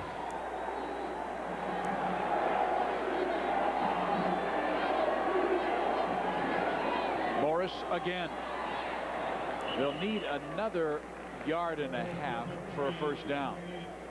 And Steve, Morris has been instrumental the first half of the season. He comes off an 85-yard performance against SC on 31 carries. But he had 152 against Washington, 166 against Nevada, and 139 against UCLA. So his ability to break the long run has been tremendous, a tremendous asset for the Ducks this year. And there is an injured Wildcat on the field, and it appears to be Adrian Cope. You see that MCL injury he has on his right knee. He's a kid from Tucson, Arizona, and again, it is the right knee.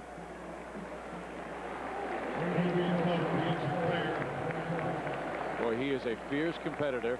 We told you, a former Marine, now a former walk-on.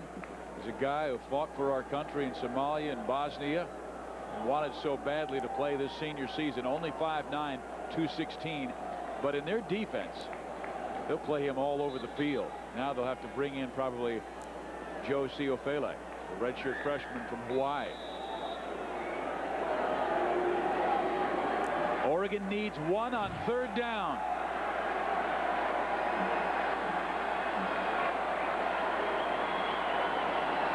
Harrington gives it to Morris. He slides forward, and he gets the first down. The games are won and lost at the line of scrimmage. Both head coaches knew that. And there's some fierce battles going on up front. Keone Frazier, 56. And Anthony Thomas, 58. Those two defensive tackles, they're right at the point of attack.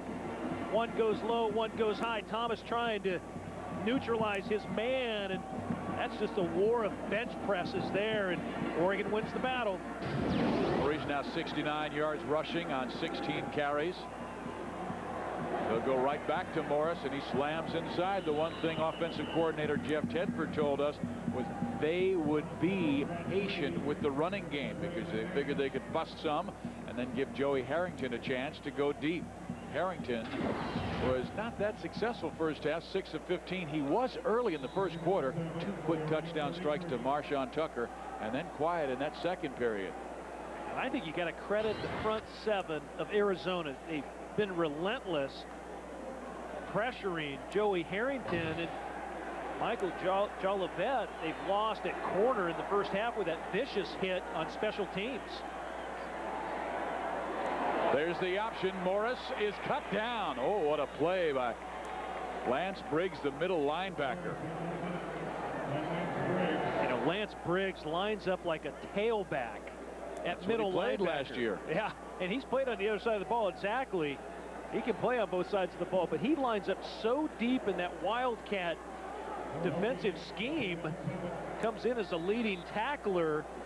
Last year he had 163 yards rushing the football, but they can't get a hat on him. They cannot block him, and that creates a long third down situation for the Oregon Ducks. Now they've got to put some pressure on Harrington. 3rd and 7. They show blitz left side, but will they come? Yep. Antonio Pierce coming, but he's picked up by the tight end. Now Harrington will run, and Joey slices forward, and I think he got the first down.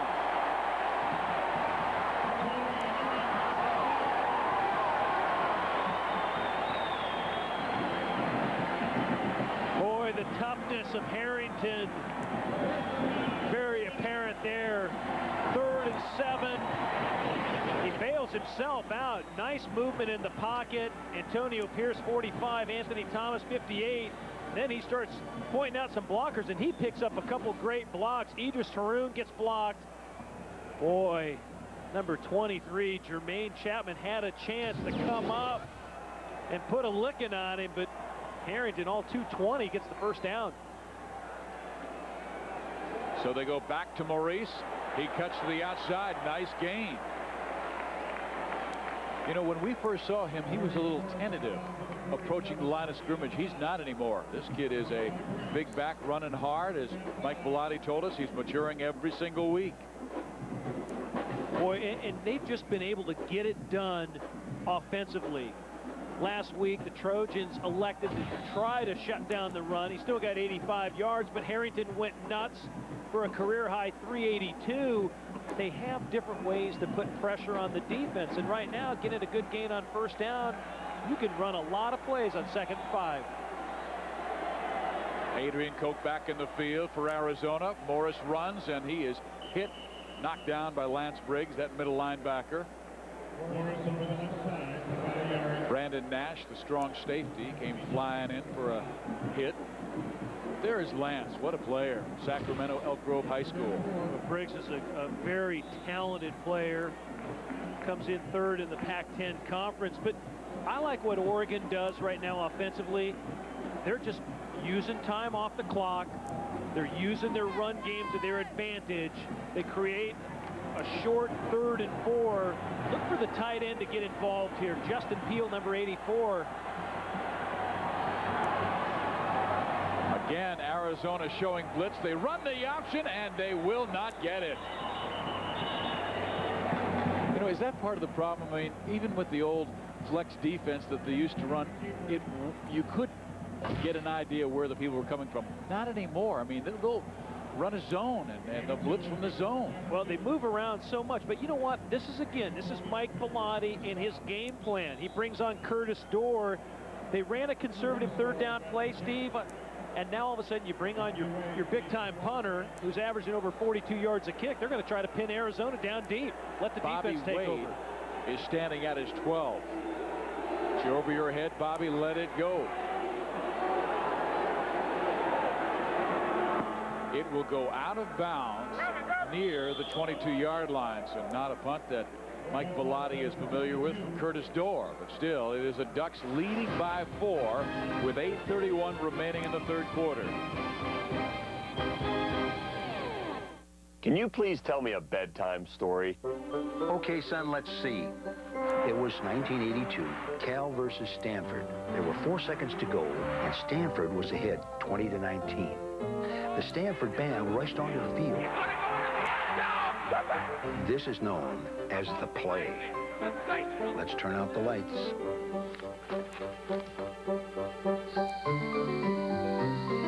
It's time for bed. Hey, want to really turn on your TV? Now, Comcast Digital Cable brings you 33 all-new channels for even more of what you want to watch.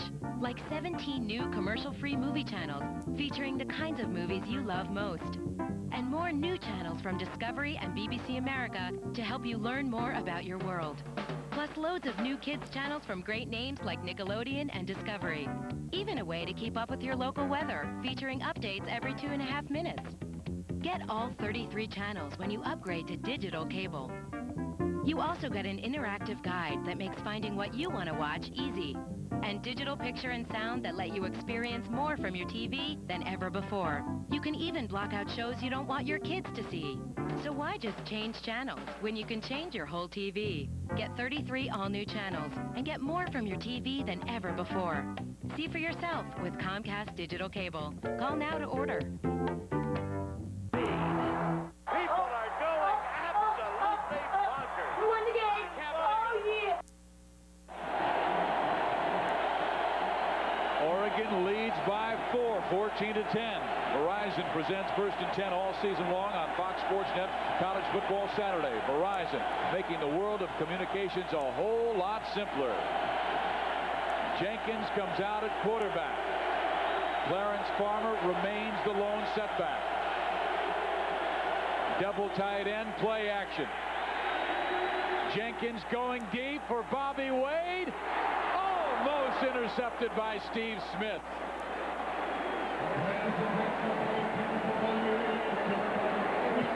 Tell you, how about this kid's growth?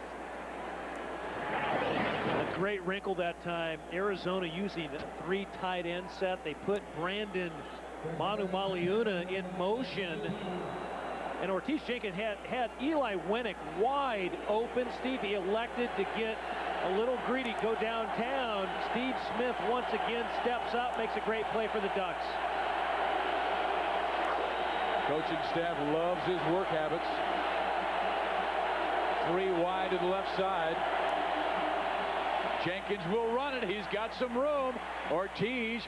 Ooh, I thought he'd cut inside, and he had about 5-6 more yards, but he ran right into Smith.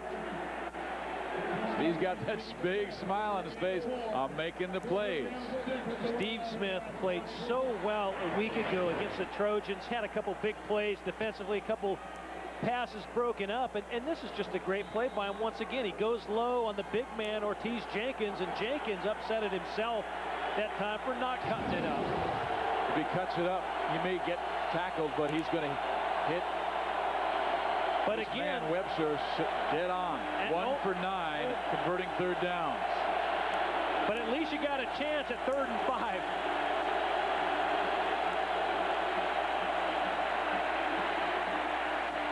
First down, 39-yard line. Brad Brennan, senior wide receiver from Redwood, California. It's Steve, Brad Brennan. He's not a flashy guy. He's not a fast guy, but he's a consistent guy. He'll sit down in the hole. Oregon gives him a zone defense. Ortiz Jenkins just waits for him to get open, and all of a sudden he just fires a bullet right in there, right on number 13. First down, Cats. Brennan goes wide right.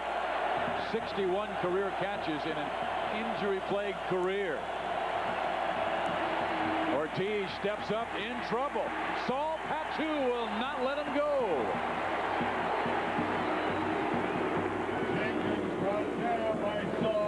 Tomorrow it's a full day of sports action on Fox, beginning with America's favorite pregame show. Then it's a Fox NFL doubleheader as the Rams take on the Chiefs, followed by the Redskins battle against the Jaguars, plus other regional action. Then the Big Apple takes center stage as the Mets and Yankees go head-to-head in Game 2 of the World Series. So make it a full day of exciting sports action tomorrow, beginning at noon Eastern, 9 Pacific, only on Fox. Oh, the Battle of New York and the Battle of Missouri going on. Not much. Oregon's rush defense this year has been allowing 125 yards a game, but tonight they have allowed about 20.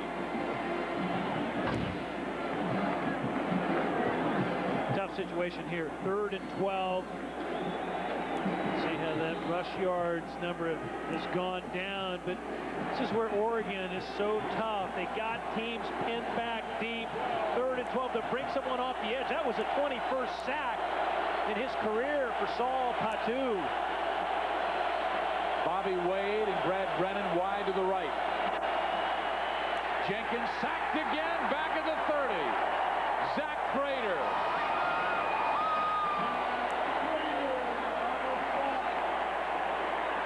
Defensive line really got a great push that time on a young, inexperienced offensive line. The 4th sack tonight on Ortiz Jenkins. The pocket just collapsed. Prater right there. Now on 4th and 20. Keenan Howry standing at his 32, awaiting Chris Paddock's punt.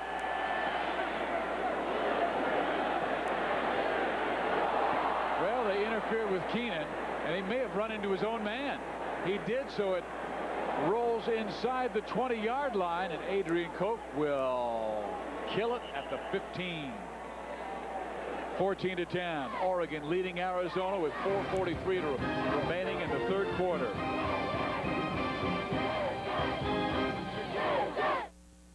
Look, Enterprise Rent-A-Car. Ellie's renting again. And Enterprise picked her up again. She said Enterprise picks her up free. Free? Free. Now that makes renting easy. Pick Enterprise. We'll pick you up. I'd say that the TiVo's been a real godsend for me. I'm in a high-stress profession. When I get home, television's my salvation.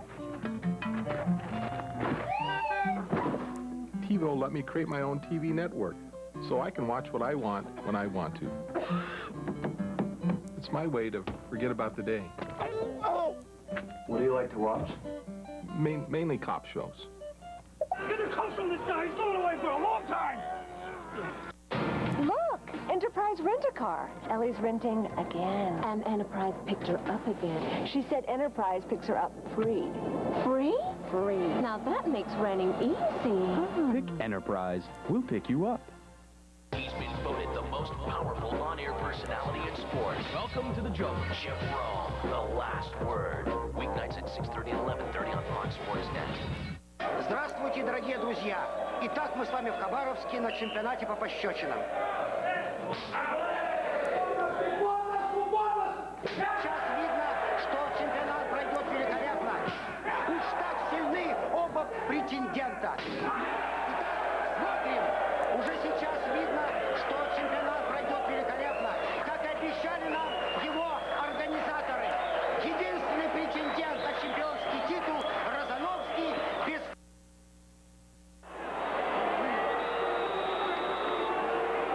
That is offensive line coach Charlie Dickey, and we were watching him in that huddle, and he was telling his troops, be tougher than they are. Right now, Arizona trails by 4.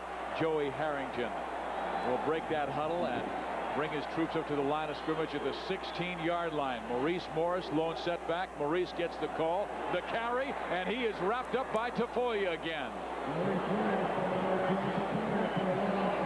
It's awfully hard to stop an all Pac-10 selection who's playing great at the point of attack. Joe Tafoya just nice inside. Watch him shoot down the line of scrimmage. Makes a hit in the backfield on Morris. Just shuts him down on first down.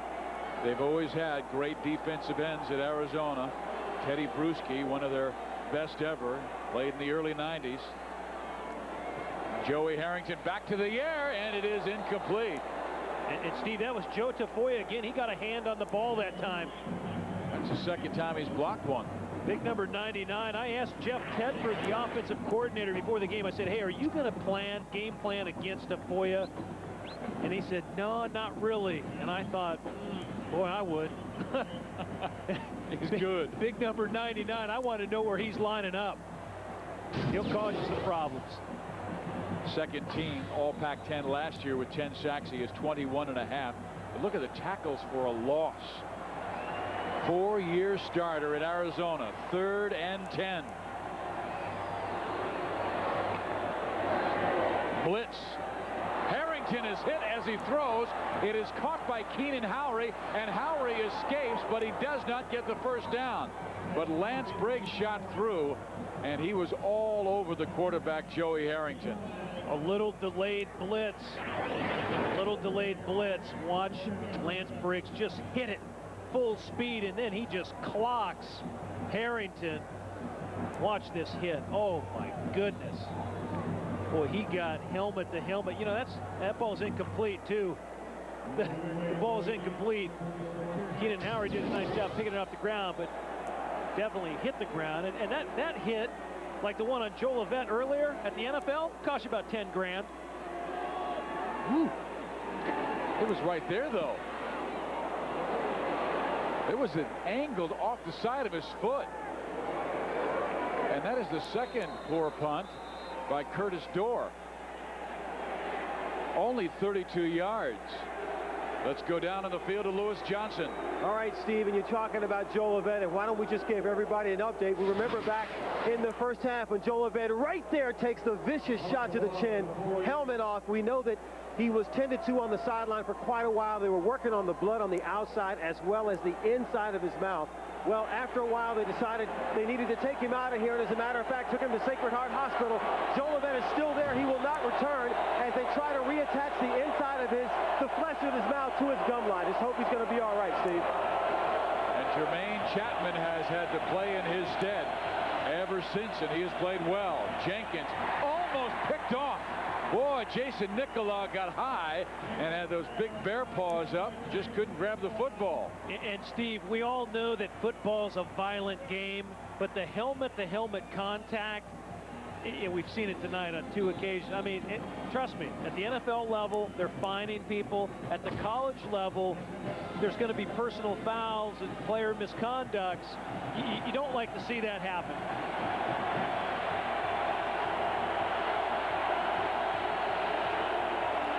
Look at the trips to the right side, all clustered together. Jenkins looks that way. Now he will run. Ortiz diving for the first down. Steve Smith on the tackle. Before this drive, Arizona's average starting position was the 22-yard line. Finally, they get a good go. Boy, and this is what Ortiz Jenkins has to do during this game. I think utilizing his legs, he does a great job. Knifes right up the field. They're going to bring out the chains for a measurement, but a moment ago on the Verizon first down line, I think they gave him a good spot. I believe he got it. And one of the great improvements that Dick Tomei talked about with Ortiz Jenkins was he said he's got confidence again, and he said patience. And he said patience that it may not work right away, but to stay with it, don't stress, just keep after it, good things will happen. That's what happened last week when they won in 3 overtimes over Washington State 53-47. And what Dick Tomei said about Ortiz Jenkins, Steve, he said experience, leadership, and toughness right there. 14-6 career record as the starting quarterback. They will run the football, and Oregon's defense all over it again. They have stuffed the run throughout this game. Larry Kroom on the carry. Jason Nicolau, who has played the defensive tackle spot. Well, this is where Arizona has to take advantage of being in the plus territory now. Kroom just unable to get on track. Again, the swarming defense. Great pursuit angles by the Oregon Ducks that time, but you got to take advantage of your opportunities. If you're Arizona, you got to be able to do something on the ground. 24 yards isn't going to cut it.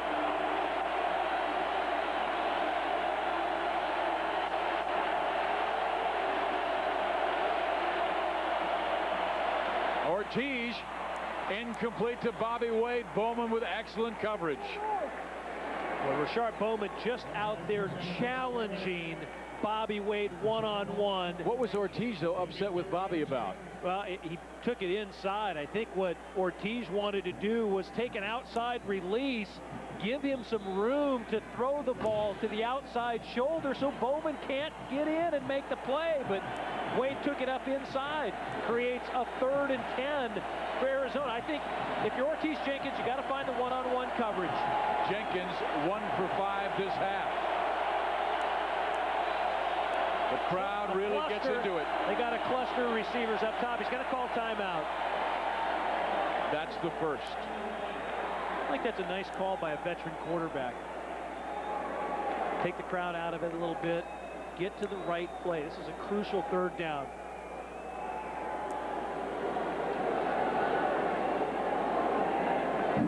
Well, Dick Tomey has shown a great deal of poise throughout this game, and his club came in reacting the same way. I mean, I remember 2 years ago, Dick was hearing rumbles in Tucson, but the Wildcats responded. They went 12-1 that year, and they ended with a Holiday Bowl win over Nebraska. Last year, they only went 6-6. They were injured. They had a lot of penalties.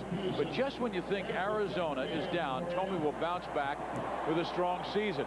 He has responded very well this year, opening at 5-1, but a lot of teams, people picked him to finish 8th in the Pac-10 Conference. Let's go down to Lewis Johnson. All right, Steve, while we have a moment, why don't we get caught up with some of the other college football Saturday scores. As you see, Tulane was not able to defeat Army. Actually, Army defeated Tulane 21-17, a final there. Dotson 18 yards to catch with 40 seconds left for the win. And then it was Texas Tech losing to Kansas State 28-23. And we'll get to this, back to this play, and come back and check the other scores. Thank you, Lewis, because it is 3rd and 10 for Arizona. And they're one-on-one again up top.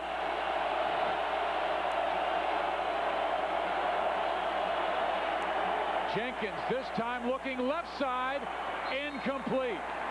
Again, terrific coverage by Steve Smith. He's shaking his head as if to say, you guys can't beat me deep.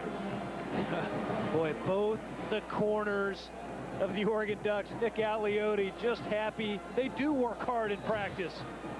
Steve Smith being challenged. Rashard Bowman challenged the play before. Keep an eye on this special teams play, too. They're liable to try a fake here. Halleck has run to the right 3 times in this game. Now we'll do a straight-on punt towards the left corner. And it hits at the 8 and bounces into the end zone.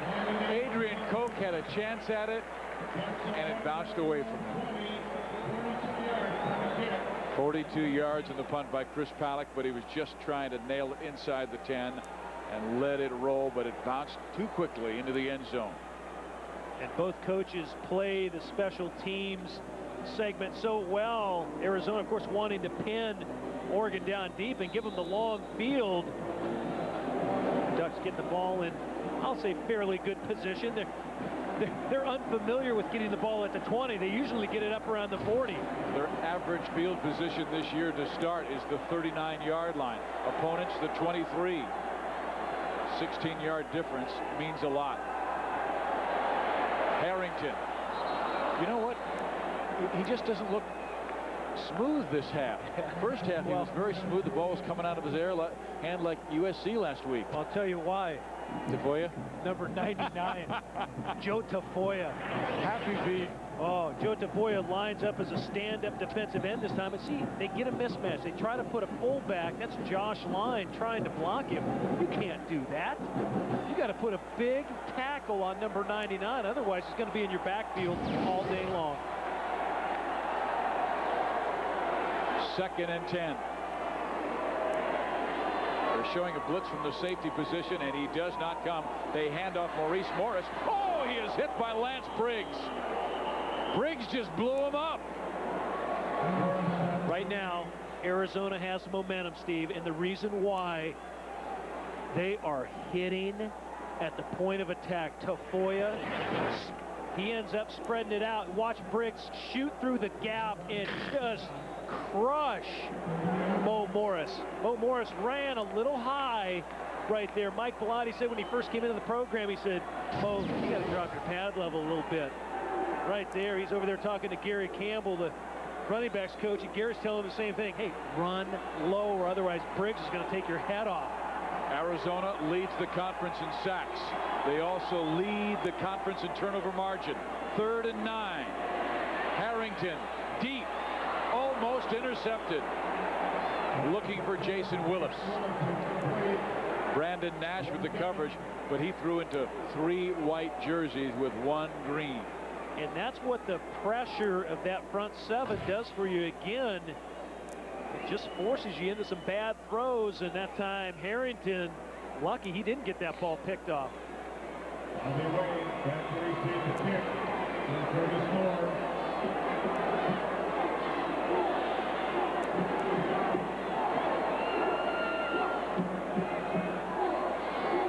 Curtis Dorr.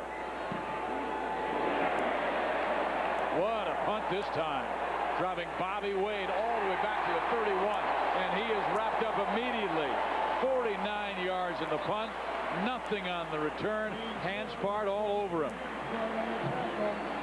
49 yards on the kick. Boy, Curtis Dorr really got a hold of that one. First down, Arizona. Great punt cover, too. They do a nice job in second in the conference in net punting. Great coverage right there. Nice job by Oregon. Nice job by Wade catching the ball.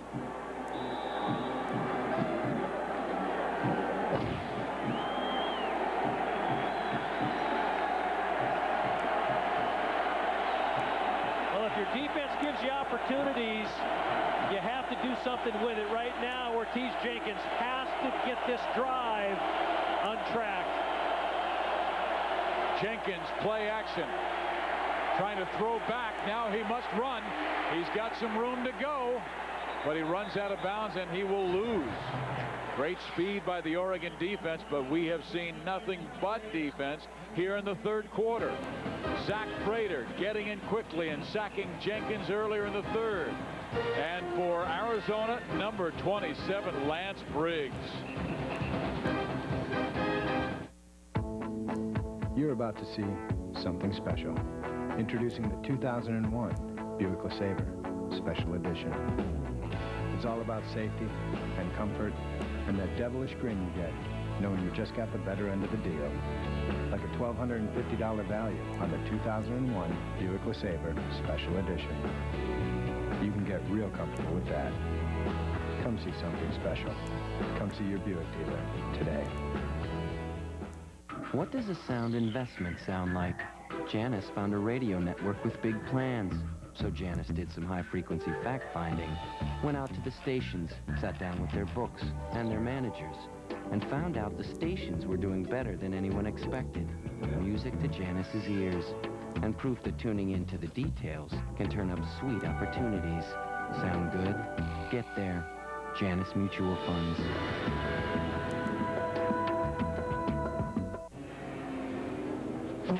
This mobile internet, you can use it anywhere, right? Anywhere. Like Traveling. traveling. On business. Business. On the sofa. Really? Sure. Games, music, online shopping, it's all coming. It's coming all the way to the sofa? Yes, it is extremely mobile.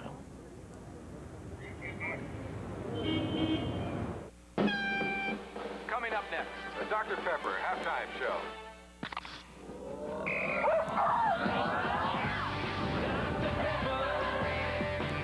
You make the world taste better, yeah.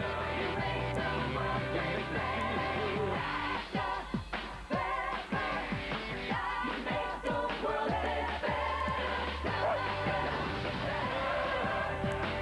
You make the world taste Oregon leads at 14-10. Steve Physiak along with Tom Ramsey. Arizona's offense has got to get going because their defense is playing a whale of a game. They have to take advantage right now. Remember this, Ortiz Jenkins 7-0 in his last 7 starts on the road. He's got to make something happen right now. All right, it is Arizona down by 4.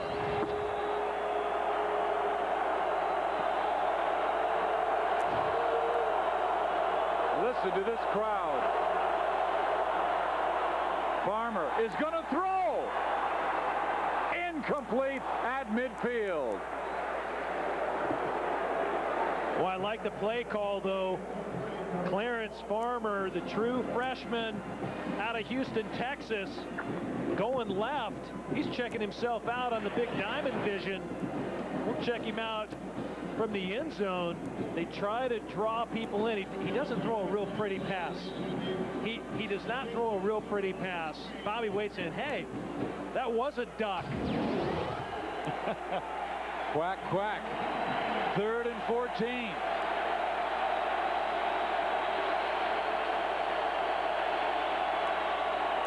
Blitz from the right side and from the left. They dump it off screen.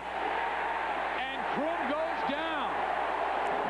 Saul Patu was the only man out there to get him, and he made a terrific play. Boy, you think Patu has made an impression on these 44,000 plus fans. Patu. He just reads it, does a great job. Watch Patu right here. He reads it. All of a sudden, runs underneath the blocker, makes the hit on Kroom in the backfield, takes him down for a loss. And that crowd going, Patu. They're enjoying this one. Halleck runs to the right and angles it away from Keenan Howery. A marvelous punt that will roll inside the 31-yard line. Now it'll be killed at that 31. Boy, the back judge almost got clipped. 46 yards in the punt.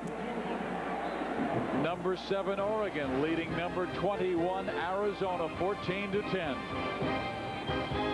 Hey, best man, time for your speech. I remember Ted's first wedding. He knew his way around. What was the lady's name? Kathy. I feel like I know almost better than Ted.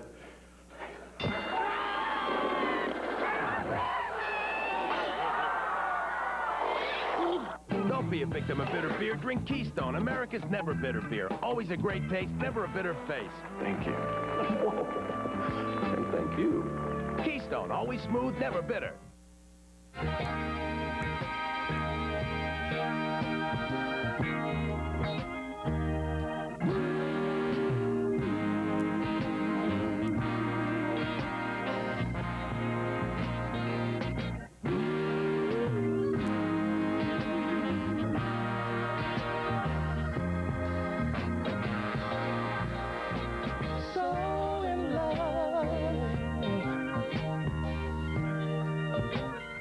This fall, if you thought being a student was hard, Mr. Warren, what are you doing? Not a whole lot, sir. Try being a teacher. He's trying to send Dana Poole home because she's not wearing a bra. You just have a problem with the female body. Young lady, the female body. Harvey. Look at those breasts. Harvey. Look at you, perv. From the Emmy-winning creator of Ally McBeal and The Practice. I have a situation. Look at my knockers. Boston Public. Premieres Monday on Fox.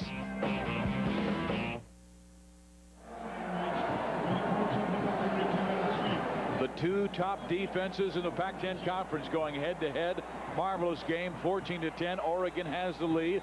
Just under 14 minutes to go. On first down, Oregon has been outstanding, averaging 5.5 yards in first down this year. Tonight, only 2. So Arizona's defense, once again, terrific. That has been the Wildcat strength ever since Dick Tomey took over in the desert. Maurice Morris trying to get outside. He is hammered down, but he lowers his shoulder, and he gets about 5-6 yards. Tomorrow, we're bringing you the tailgate party. NFL This Morning on Fox Sports Net, the most raucous and rocking Sunday morning pregame show anywhere. And just when you thought it couldn't get any wilder, Keyshawn Johnson drops in on the breakfast bunch to settle the score and go face-to-face with his biggest critic, comedian Jay Moore. NFL This Morning at 10 Eastern, 7 Pacific, only on Fox Sports Net. Keyshawn took a shot the other night like Michael Jolivet. His helmet shot about 20 feet in the air. He'll take some shots from Jay Moore tomorrow. Morris cutting back inside, and he is knocked down by Briggs. Lance Briggs has been everywhere. He replaced Marcus Bell, who was the team's leading tackler, and at his position, he will always make the most tackles. Briggs set up as that tailback and at that middle linebacker spot. He plays so deep. You just see him come up. He just throws his shoulder into Morris. Oh, he's having a big game. Creates 1,500 yards rushing in high school. Also ran the 200 meters, 4x100 meter relay team. That kind of speed, and he's playing middle backer.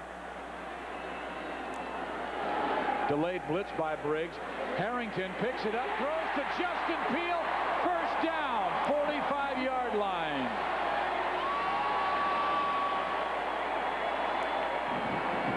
Justin Peele was instrumental a week ago on the same play. Just a little corner route back in the flat. Harrington, with time to throw, finds his man just over the outstretched arm of Antonio Pierce. Justin Peele really turning up the volume this year. 13 catches so far, 3 for touchdowns. A big 4th down catch a week ago against the Trojans on 4th and 3. And that sealed their victory, 28-17. Harrington's best game as an Oregon Duck with 382. And again, it is Keone Frazier, Anthony Thomas, and everybody else over there to wrap up Maurice Morris. He will lose about a couple. Marvelous job by that defensive front. Frazier, Thomas, the tackles, Tafoya, Haroon, and Luna have been the ends tonight. Maurice Morris now 83 yards rushing, but on 25 carries. Came in averaging 4.5 yards a carry. And Steve, one player that's been pretty quiet for the Oregon Ducks tonight, Keenan Howery, came in, their leading receiver, with 28 catches, 440 yards, over 15 yards per reception. They really have taken him away tonight.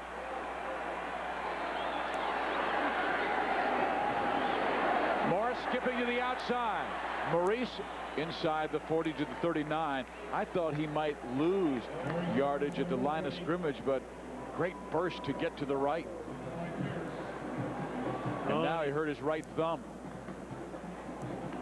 Yeah, he goes out of bounds there, but at the point of attack once again, Steve, guess who? Number 99, Joe Tafoya, almost there. He just creates a lot of misdirection in that backfield, pushes Morris to the right, and all of a sudden he runs into the short side of the field. And not only does the sideline help, but then that pursuit of Oregon and of Arizona and Lance Briggs. The numbers on Morris tonight only averaging 3.5 yards. Harrington looking for the option, cuts upfield, and gets the first down to the 30-yard line. He needed 4, he got 9, and Oregon stayed marching down the field. This is called a tendency breaker. Option into the short side of the field. Arizona doesn't see that often. They over pursue it. Harrington just knifes up, cuts it up inside, lunges that 6'4" frame. Good for the first down. That's a big first down pickup for the Ducks.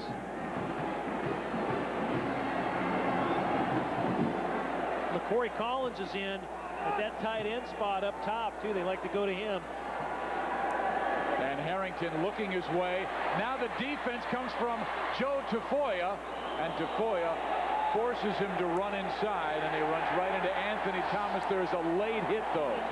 A late hit on Arizona. It may have come from linebacker Adrian Koch.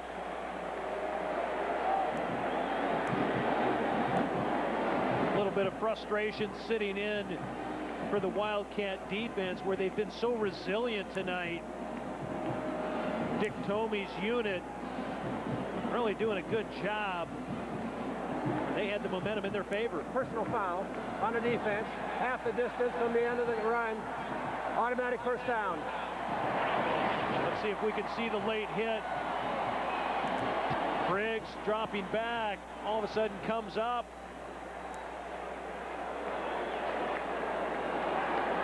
Well, I'm not sure if he was the one flagged or not. This one might get a better shot here. Koch comes up, makes the tackle. Harrington takes a pretty good shot to the back of the head, a forearm to the back of the head, and that's what drew the penalty. So now inside the 15-yard line. And the Ducks' right tackle may have moved.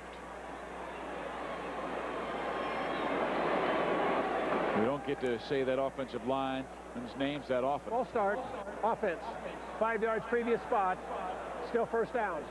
But it was Corey Chambers. And we've got time to go on the field to Lewis Johnson. Hey, here's a quick update, Steve, on Oregon tailback Maurice Morris. We saw him come off the field a few moments ago holding that right thumb. Well, the trainers looked at it. He has a cut between the thumb and the first finger. They looked at it. They said, hey, put a Band-Aid on that thing, slip the glove back on, and get back in the game. A little rubbing alcohol, bite the nail, and run back out on the field. And they run Morris. Oh, look at this hit! Leaping the top, Brandon Nash.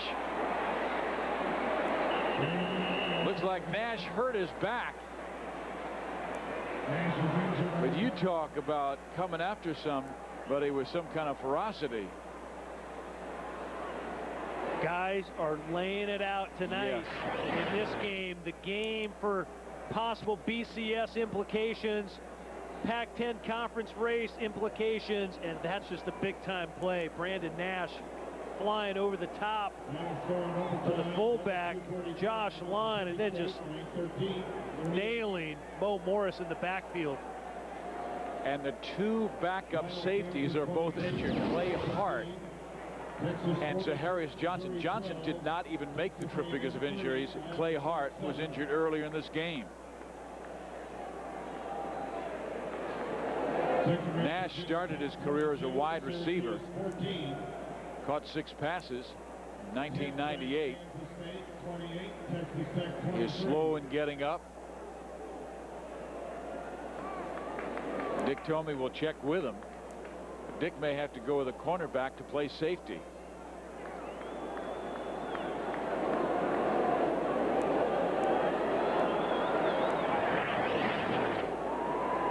Watch him just fly over the top of the fullback, Josh Line, and oh man, boy, that's a big time play, but you pay a price.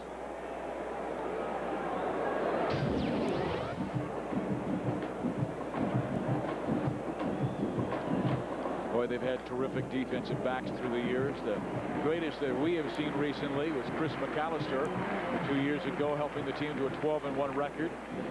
Nash leaves the field.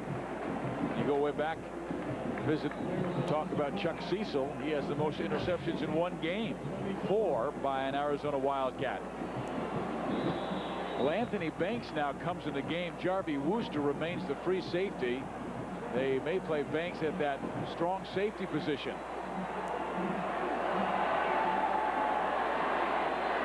Second and 20. Harrington, play action with time. Downfield, incomplete. No flags. Now the crowd doesn't like it, but it's incidental contact down the field. Trying to get the ball to Keenan Howery, the speedy wide out for the Ducks. Nice play by Chapman. Watch him as they race down the field. The ball is really a good thrown ball. Ball's incomplete.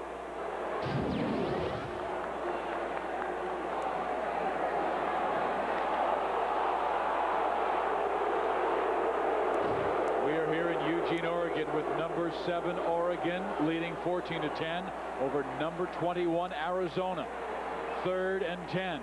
Harrington will run it. Maurice Morris obviously will not get the first down. They just wanted to keep him inside the hash marks for a better chance at a short field goal. And a 7-point Duck lead. Josh Frankel will come on. I mean, the Ducks trying for the Rose Bowl this year. They have only gone to the Rose Bowl twice. Ducks have made it since 1920. They made it twice in 57 and 1994. And in each of those years, they beat USC in Los Angeles. They beat USC in LA last year. They need a win. Keep the Rose Bowl hopes alive. Frankel is wide to the left side from 37 yards out. So Arizona still with a chance. 7:45 to play, but Ortiz Jenkins must get his offense started. There is an easier way to find a job. The Pac-10, together with JobTrack.com, bring you the largest job listing website. exclusively for students and alumni. It's where over 400,000 businesses have come looking for talents just like yours. The Pac-10 and JobTrack.com, the fastest track between school and work. Check it out at your school's career center. What? Dean's List. Where's your mom? Working late again. Going to watch TV? Okay. Hey, something really good on. Cool. Now you can be mom, even when you can't be there. It's like not working. Oh, that? It's working. Parental control. Another way Comcast digital cable makes life a little cooler. Georgia Outdoor News is now on CNWG Channel 10 in Rome. Catch the latest hunting and fishing news Thursday nights at 7:30 and Saturday mornings at 11. South Georgia hog. Bringing you current news plus timely outdoor action from places you can go. Georgia Outdoor News brings you a totally new concept for an outdoor show.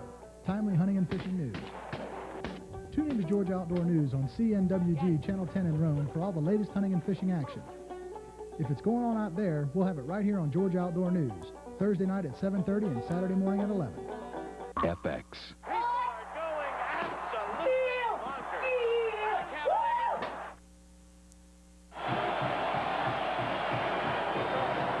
We started this game with a temperature of 55 degrees. You can see the steam coming off Antonio Pierce's head. Temperature has dropped to 37. Long drive by Oregon. They took 6:14 off the clock. Ducks lead by 4. Jenkins rolling deep. Throwing deep. Incomplete. And again, no flags. Apparently an uncatchable ball as he tried to get to his tight end, Brandon Manu-Maliuna. Boy, Brandon Manu-Maliuna, 290-pound senior. Down out of Southern California. And I'll tell you what, he can run. Steve Smith, the corner, barely able to stay up with him. Brandon comes right side now on 2nd and 10. Great crowd of 45,950. Roaring. Jenkins fires it for a first down. Melosi Leonard to the 40. Garrett Sable on the tackle. Big time throw that time by Ortiz Jenkins. He really sidearms out when he kind of slings it. Melosi Leonard doing a nice job coming back to the football, coming back to the quarterback, and then you see Sable trying to strip the ball out on the tackle. Nice play.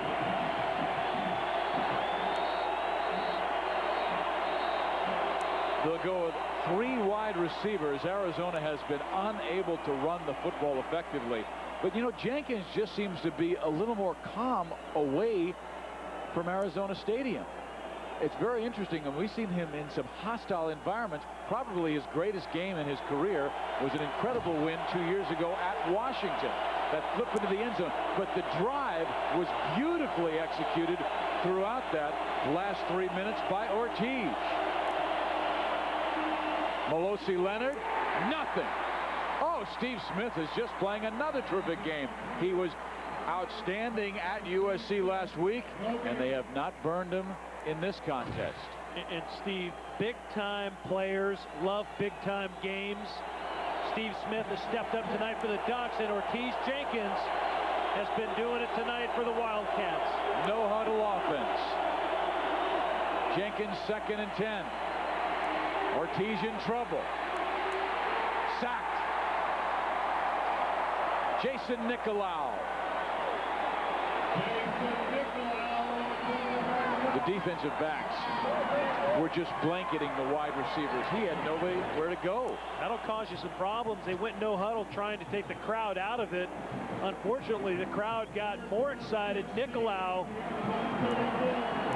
right there, another sack for him. He came in with 4 on the night. That's his, they have 5 tonight. Oh, and they create an awfully tough 3rd down right now. 3rd and 16. You got to keep an eye on the clock. If you're Arizona, you're not going to get many more chances. Bobby Wade to the left. Blitz. Jenkins trying to run, no chance.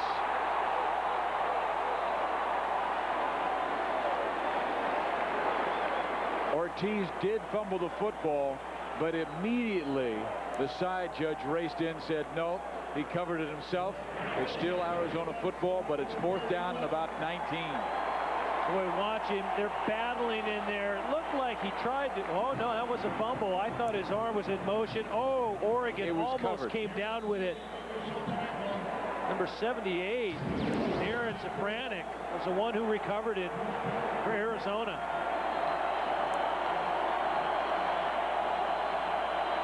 Now they run to the left, and he kicks it with the left foot. This guy would be great in rugby. It bounces inside the 35-yard line to the 34. Chris Palick, left-footed, right-footed. Hey, he's amphibious.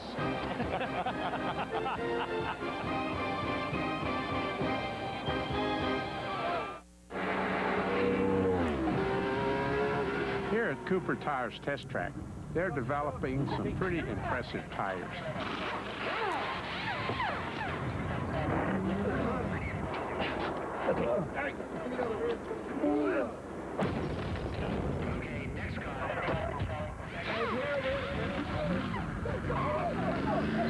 Record time, Mr. Palmer. Cooper Tires. Drive on. We asked the tough fans of the St. Paul Saints to test the Norelco Quadra Action Razor for 21 days. Electric sting! But when they tried it, they started to like this advanced Norelco, with slots to cut the long hairs and holes that get the short stubble.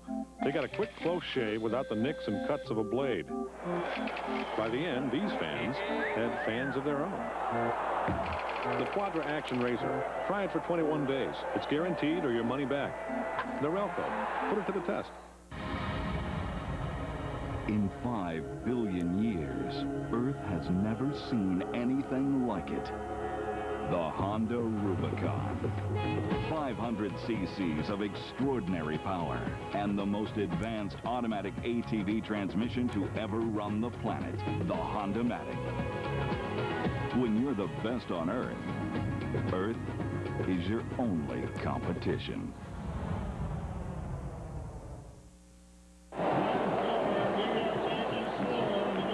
Number 7 Oregon trying to hold on and go 6-1 this year, 4-0 in Pac-10 play and be the leader. Arizona trying to do the same as they both came in with identical 5-1, 3-0 conference records. 5 minutes 54 seconds left in the ball game. Arizona's defensive front has been marvelous in this game. They give it to Maurice Morris. He stiff arms Chapman. Chapman will bring him down, but not after Morris gets about 4 yards, 5 yards. He now has 95 yards rushing on 29 carries. The entire Arizona football team has only 11 yards on 30 rushes. Tough yards. And I'm not talking the ones that Arizona's got. We know they're tough because they're so few. But Mo Morris, boy, I'm so impressed. You know, he just keeps chugging along. Nice gain on first down.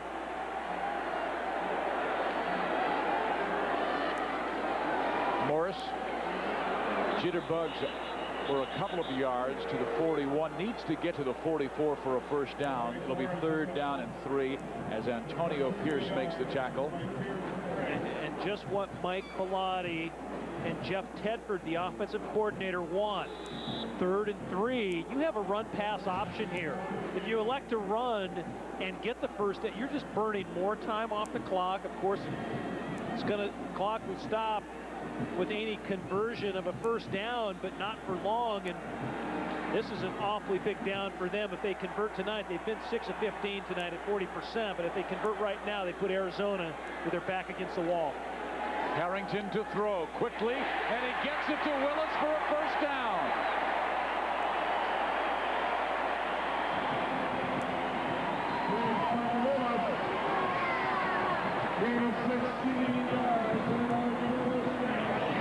No, they didn't feel good the last time they went down to the red zone. They came away with a missed field goal right here. That's good execution. That's a nice catch by Jason Willis in the back pocket. Harrington sticks it in there, and that's just nice under control execution Nice job by Harrington. His numbers have not been spectacular tonight. But his team is winning. 9 of 22, 123 yards, and boy, that's a big third down conversion.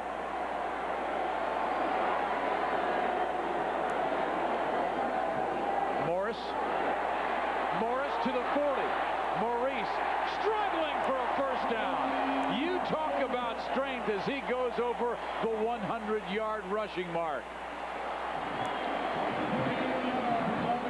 Tomorrow it's a full day of sports action on Fox, beginning with the free game show. Then the Rams take on the Chiefs, followed by the Redskins, a battle against the Jaguars, plus other regional action. Then the Big Apple takes center stage as the Mets-Yankees go head-to-head. As the Yankees won tonight 4-3 in 12 innings, it'll be game 2 beginning at 4:30 Pacific, 7:30 on the East Coast. Jose Vizcaíno with the game-winning hit with 2 out in the 12th inning. Mets were leading 3-2 going into the 9th, but the Yankees know how to win. Oregon trying to show opponents they know how to win at Autzen as they go for their 19th consecutive triumph here in Eugene. Not much for Morris this time on first down. That clock winding down inside 3:43 and counting. And if I'm Arizona right now, I tell you what, I would have contemplated using one of my timeouts right there after this down.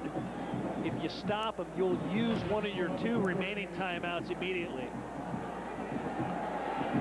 Dick Tomey over there talking to Dwayne Aquina. They used one earlier. They have 2 left.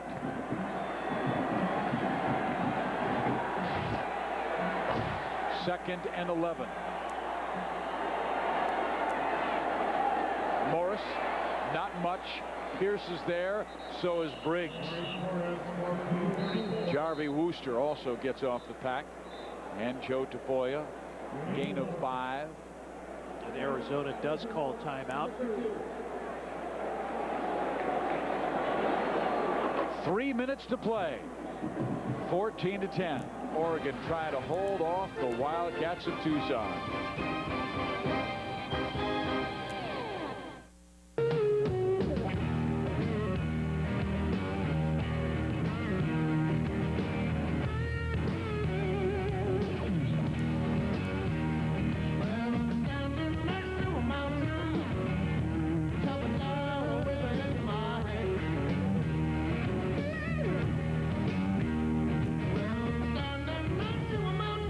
The Nissan Xterra. Everything you need, nothing you don't.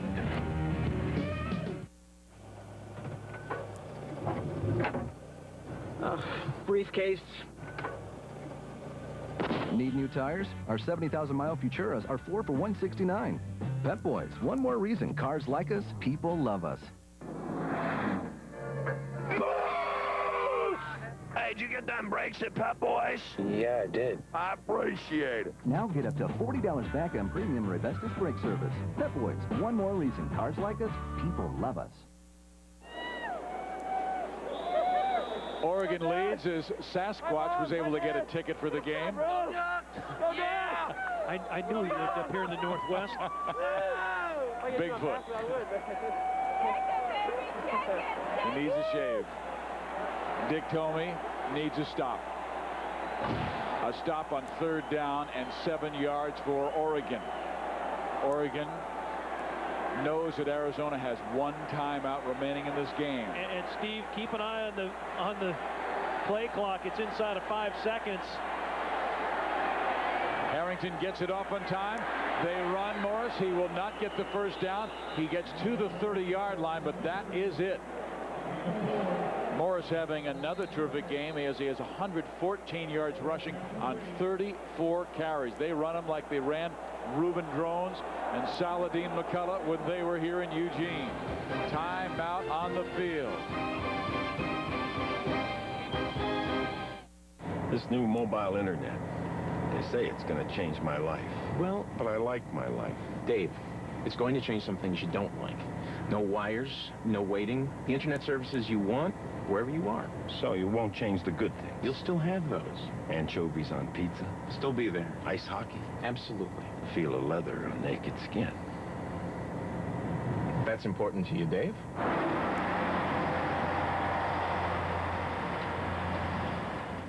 We asked the tough fans of the St. Paul Saints to test the Norelco Quadra Action Razor for 21 days.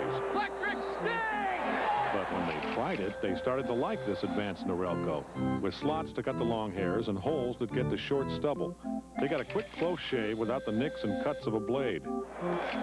By the end, these fans had fans of their own. The Quadra Action Razor. Try it for 21 days. It's guaranteed or your money back. Norelco. Put it to the test. Oregon leads it 14-10, 4th down and 3. They brought on Josh Frankel, the field goal kicker. I think something's up. Little debate here. I think it's going to be a pooch. I think it's going to be, I can't imagine them going for the field goal. It will be from 47 yards out. He has missed 7 of his last 11. Only 2 of 6 past 40. Watch for Peter Hansen. They do pooch it. And Frankel hangs it up inside the 10. Great strategy by Mike Bellotti. Puts him at the 10-yard line, give him the long field. They got to go 90.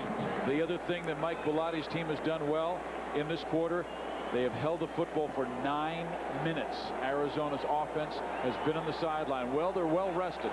They have 2.5 to go, or Oregon takes the lead in the Pac-10. No timeouts left for the Wildcats. Oregon has 3, and listen to this crowd really pick it up here at Awesome Stadium. And Steve, you mentioned the time of possession. Every time Oregon's won this year, their 5 victories, they've controlled the clock. Remember, Arizona was down by 4 versus Washington in the flip play, the leap by the leg by Jenkins. Ortiz dumps it off. They'll lose about 4 here. They called it incomplete, so it'll be 2nd and 10. As they say, Larry Kroom took it off the turf. There's a flag. I believe there was a procedure call even before the play started.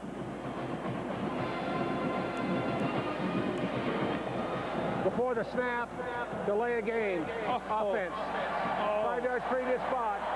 Now even closer to the crowd in the end zone where they'll be roaring, trying to make Jenkins' team have a hard time hearing.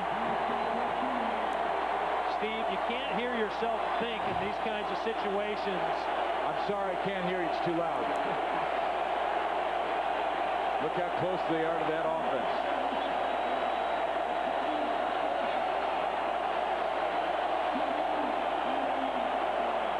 Keep an eye. I tell you what, Brad Brennan's in the slot. Brad Brennan's right here. He's your possession receiver. Keep an eye on him.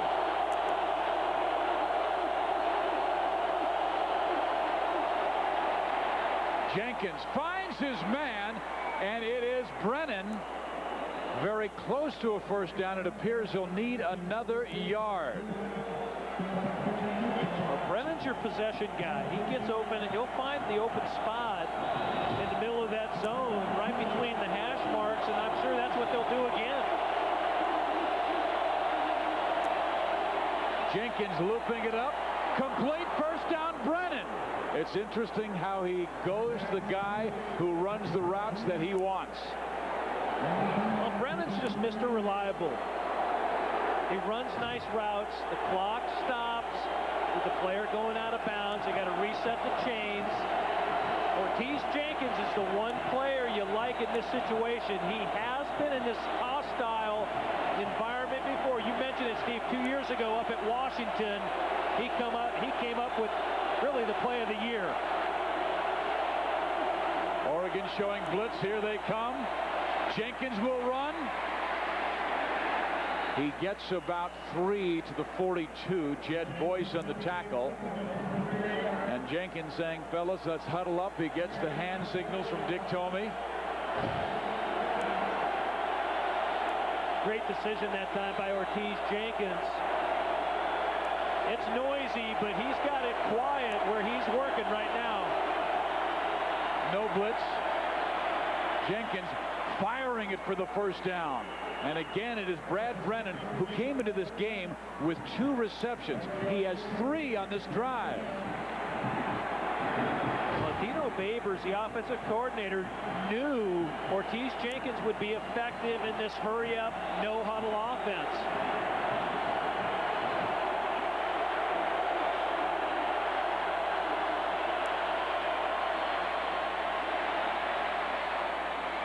Completes the pass out of bounds. Brandon Manumaleuna. That will stop the clock with 1:16 to go. It is just a gain of 3. These fans aren't used to such drama. Oregon's average score during their 18-game home win streak is 40-17. It's 14-10 here. And you can't get too greedy here. You got to work on getting the first down. They got a 2nd and 8. Get the first down, line up, and get another play or 2 called. Brennan is in the slot left side. They've gone to him 3 times on this drive. Blitz comes from the left side. Jenkins has to throw it away. 3rd and 8. Where we've already seen some drama this day in the Pac-10 Conference as Arizona State beat Washington State in overtime. The most dramatic was Stanford's incredible win on the last play of the game to beat USC. 3rd and 8. The crowd's getting cranked up. Mike Bellotti wants timeout, and he gets it here. Finally, his free safety, Rasuli Webster saw him, called time. I think if you're Arizona, you say thanks a lot. Boy. Well, I'll ask you why after we tell you about the National Sports Report that's coming up right after the ball game. We'll talk about Virginia Tech scare, a Big Ten finish that was really bizarre, and a vote on the Heisman race. That's tonight after the game in most regions. And for most of you on the West Coast, catch all of your local sports news after the game with your regional sports report. All right, Rams, why do you think that helps Arizona? Helps them because they wanted a timeout. They didn't have a timeout.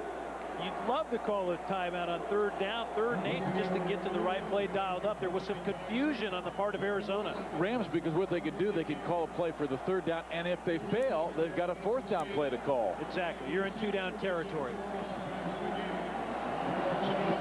Both these teams came in at 5-1, 3-0. Washington, Oregon State, both victorious this afternoon.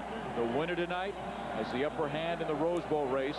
If Oregon wins, they've got an upper hand, I believe, in the BCS race, because the East Coast people have to start taking a look out west and see the power in this conference.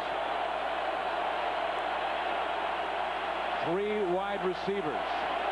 Jenkins shotgun. Blitz. Ortiz in trouble. Scrambles away and loops it. Kroom. Larry Kroom fighting. He is close to a first down, but I still believe he needs another yard. If he got the first down, they stop the clock, but they need 1 for a first down. Timeout called by Oregon. No, it's Gordon Reese, the referee. They want to see how far they've got to go. They're going to measure.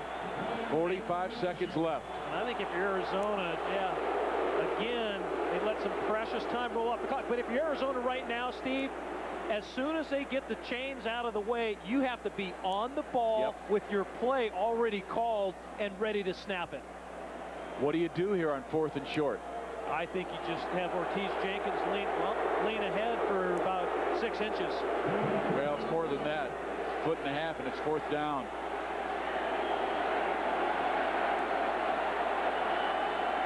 Jenkins has been marvelous on this drive, but he does not want it to end here at the 34-yard line. Oregon has a great 4th down defense. I believe they get it. Clock will stop at 36. Clock stops. They can get 3 or 4 plays if they hurry. Get them ready, OJ. Oregon sets their defense. Dick Tomey believes he saw his Jenkins run for a touchdown against Washington 2 years ago on the Leap by the Lake in Seattle. Jenkins fires deep. Incomplete. Brennan had it on the numbers, but he was rattled by the cornerback. Well, I tell you what, almost face guarding that time. Brad Brennan got past Ryan Mitchell, number 24, and I'm really surprised the flag didn't come out. That's why Dick told me, he's saying, hey, that's face guarding.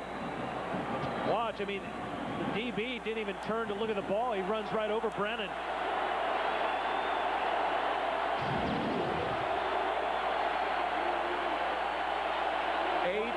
Seconds left. There's Brennan again. Watch him working over the middle.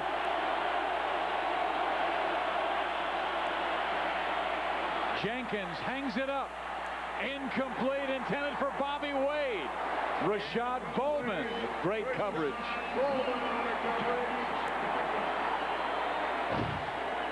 Well, Steve, you got two plays, if you're lucky.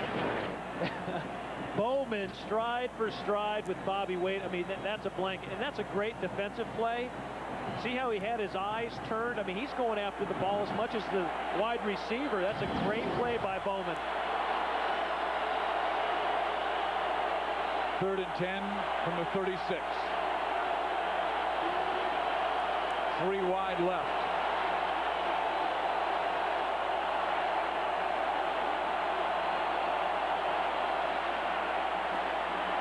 Jenkins looking deep. He's throwing for Bobby Wade. Incomplete in the end zone. 2 seconds left. You know, they had both the corner and the safety rolled over on Wade's side. They had single coverage on the 3 receivers, and Jenkins only had his eyes on number 1. How many games in the Pac-10 come down to the last play today? Just about 4 games. This will be the 4th game that came down to the final play of the game. Great coverage by Steve Smith. Stanford won with 4 seconds today. Can Arizona win with 2? Hail Mary left side. Jenkins unloads. Broken up, and Oregon wins.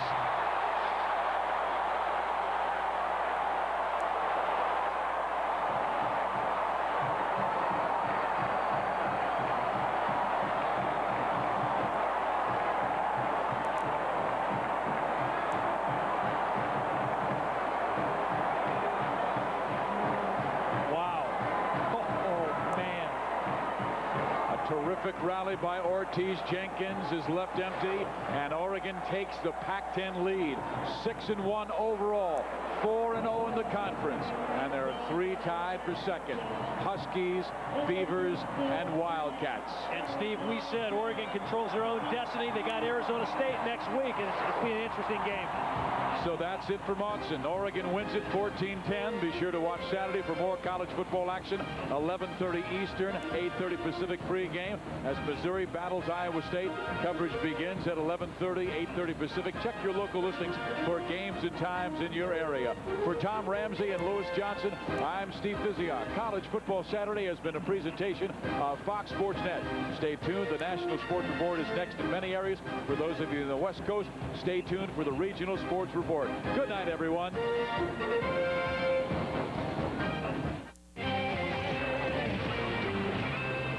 The 44-year wait is over as the Subway Series finally pulls out of the station. Baseball's grandest spectacle takes center stage in the world's grandest town. And plenty of hits and misses on the college gridirons. Could the second-ranked Hokies squeak past the Orange Men on their way to the Orange Bowl? And Team USA trying to continue its dominance at the President's Cup, but this commander-in-chief was having an off day. All that and more on the National Sports Report.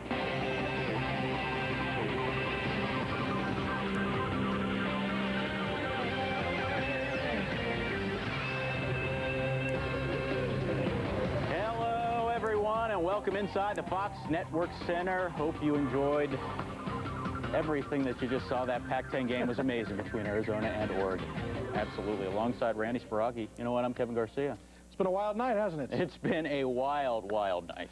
We're going to get you caught up on a busy day of sports, including Game 1 of the World Series from the Bronx. Just a reminder, though, at the bottom of the hour, around the clock, we're going to send you, or some of you, I should say, live to the Grand Prix of Malaysia. It's the final race on the Formula One circuit this year. Free of charge, too. Yes, that's right. Yeah. So let's start with baseball first. That we will. Okay. In 1979, a 28-year-old utility player named Bobby Valentine was assured by then Mets manager Joe Torre that he would make the Mets team. Didn't happen. Torre wound up cutting Valentine in the final week of spring training. Valentine was so perturbed about being misled by Torre that he called a news conference to discuss his mistreatment. Even more importantly, in 1979, David Crosby actually attempted to smoke his own pants. It's all about peace and love, man. Yes, Joe Torre and Bobby Valentine meeting 21 years later in Game 1 of the Subway Series. Don Larson throws out first pitch to Yogi Berra. That was the battery back in the '56 Subway Series for that perfect game. Yankees posting Benny Agbayani's prediction in their dugout as if they need extra motivation. Andy Pettitte getting some defensive help. Top of the fourth, no score. Todd Zeile chops one. He thinks it's foul. Thinks differently. He's out. Pettitte appreciates the call. We remain scoreless. Top of the sixth, no score. One on. Zeile again. Drills one to deep left. It's out of here. No, it's not. Off the wall. David Justice gets it in to Derek Jeter, who relays to Jorge Posada, who nails Timo Perez at the plate. Pettitte happy. Bobby Valentine not too happy. He thought it should have been a home run. Let's take another look and see if he's right. No, sir. It hits the top of the wall and bounces back in. Good call. No homer. Timo Perez was not running hard around second base. Inexcusable. Todd Zeile also loafing it. Base running mistakes keep this one scoreless. Bottom of the sixth, 2 on. Dave Justice, double off Leiter. Chuck Knobloch and Derek Jeter in the house. Yankees are up 2-0, and Mr. Leiter, wah. Top of the seventh, Yankees up 2-0, bases loaded. Bubba Trammell pinch hitting. That's Bubbalicious. He singles off Pettitte. Agbayani, Peyton in the house. Joe Torre, mighty concerned. They're tied at 2. 2 batters later, Edgardo Alfonso taps one off Jeff Nelson. Scott Brosius throw to first is late. Todd Pratt scores. Pettitte unhappy as the Mets go up 3-2. Bottom of the ninth. Mets still up 3-2, bases loaded, 1 out. Chuck Knobloch at the plate. Fly ball off Armando Benitez. Paul O'Neill tags. Paul O'Neill scores. Ties it at 3. Unbelievable, he blew it. Next batter, Benitez will get Derek Jeter swinging to end the ninth. The damage is done. Benitez blows a save. Game is tied at 3. Bottom of the 10th, still tied at 3. Winning run on. No outs. Glendon Rush gets Tino Martinez to pop up to Joe McEwing for the first out. Martinez cannot get it done. 2 batters later, bases loaded. Paul O'Neill grounds into the 4-6-3 double play. Unbelievable. The Mets bench pumped. O'Neill upset because he can't get the job done. Bottom of the 11th, tied at 3. Winning run on third, 2 outs. Turk Wendell gets Glenn Allen Hill to fly out to center to end the inning. Give me a break. Wendell and his shark teeth are mighty happy. It's still tied. Bottom of the 12th, tied at 3. Winning run on third. Jose Vizcaino going to pop up, right? He actually gets a single off Wendell. Tino Martinez scores. That's your game winner. Vizcaino, a happy camper. Wendell and his shark teeth walk off a little bit rejected. It's not a good day to be a Shark or Wendell. Yankees win 4-3 in 12 innings. The Yankees have won 13 straight World Series games, amazing, and 6 straight games overall. Dave Justice now has 53 career postseason RBIs. That's tops in the major leagues. Jose Vizcaino, 4 for 6 with the RBI. Joe Torre talked about his team's resiliency. These guys have been here before. I think that's important. They've been here before. Not that it guarantees we're going to win, but we're able to focus, and I think that was big for us tonight. You could have read War and Peace in the time it took the Yankees and Mets to finish up Game 1. At 4 hours and 51 minutes, Game 1 is now the longest World Series game in history by a whopping 34 minutes. Keith Olbermann, Steve Lyons sat through it all. For the first game of the Subway Series, we expected a tight outcome, a long battle, and an unexpected hero. We got all of the above as the Yankees celebrate the 25th anniversary of the Carlton Fisk home run with a 12-inning thriller of their own. The first game of the World Series goes to them 4-3 in 12 on the Jose Vizcaino base hit in the bottom of the 12th inning. I'm joined by Steve Lyons and Kevin Kennedy, and Jose Vizcaino, an unexpected perhaps starter to everybody except manager Joe Torre, who knew what he could do, and our manager Kevin Kennedy, who knows what he can do. Well, I had Jose Vizcaino in the minor leagues in the Dodger organization, Keith, for about 5 years. This guy's a great situational player. That's exactly how Joe Torre used him tonight. Put him in that 9 spot. He put him in there because he was 10 for 19 off of Al Leiter, and the guy goes the other way, uses the field. That's the game winner right there. You're going to challenge Jose Vizcaino with Knobloch to follow, and that's exactly what he got. He stayed inside the ball, shot it into left field.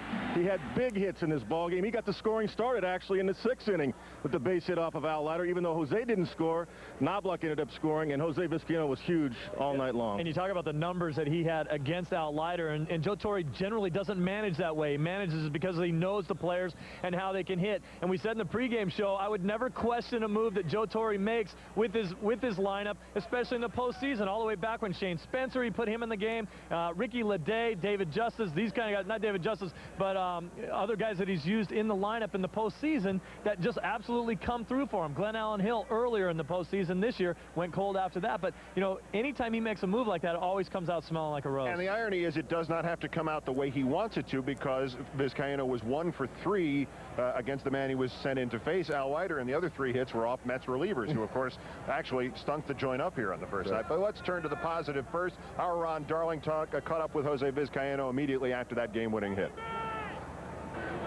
Great job tonight. I heard a comment from you. You said this is a Subway Series for New Yorkers, but it's a World Series for you. Of course, you know, that's the first time after 10 years that I got a chance to play in the World Series. So I was telling all the media that don't say it was Subway Series, say World Series, because that's my first one.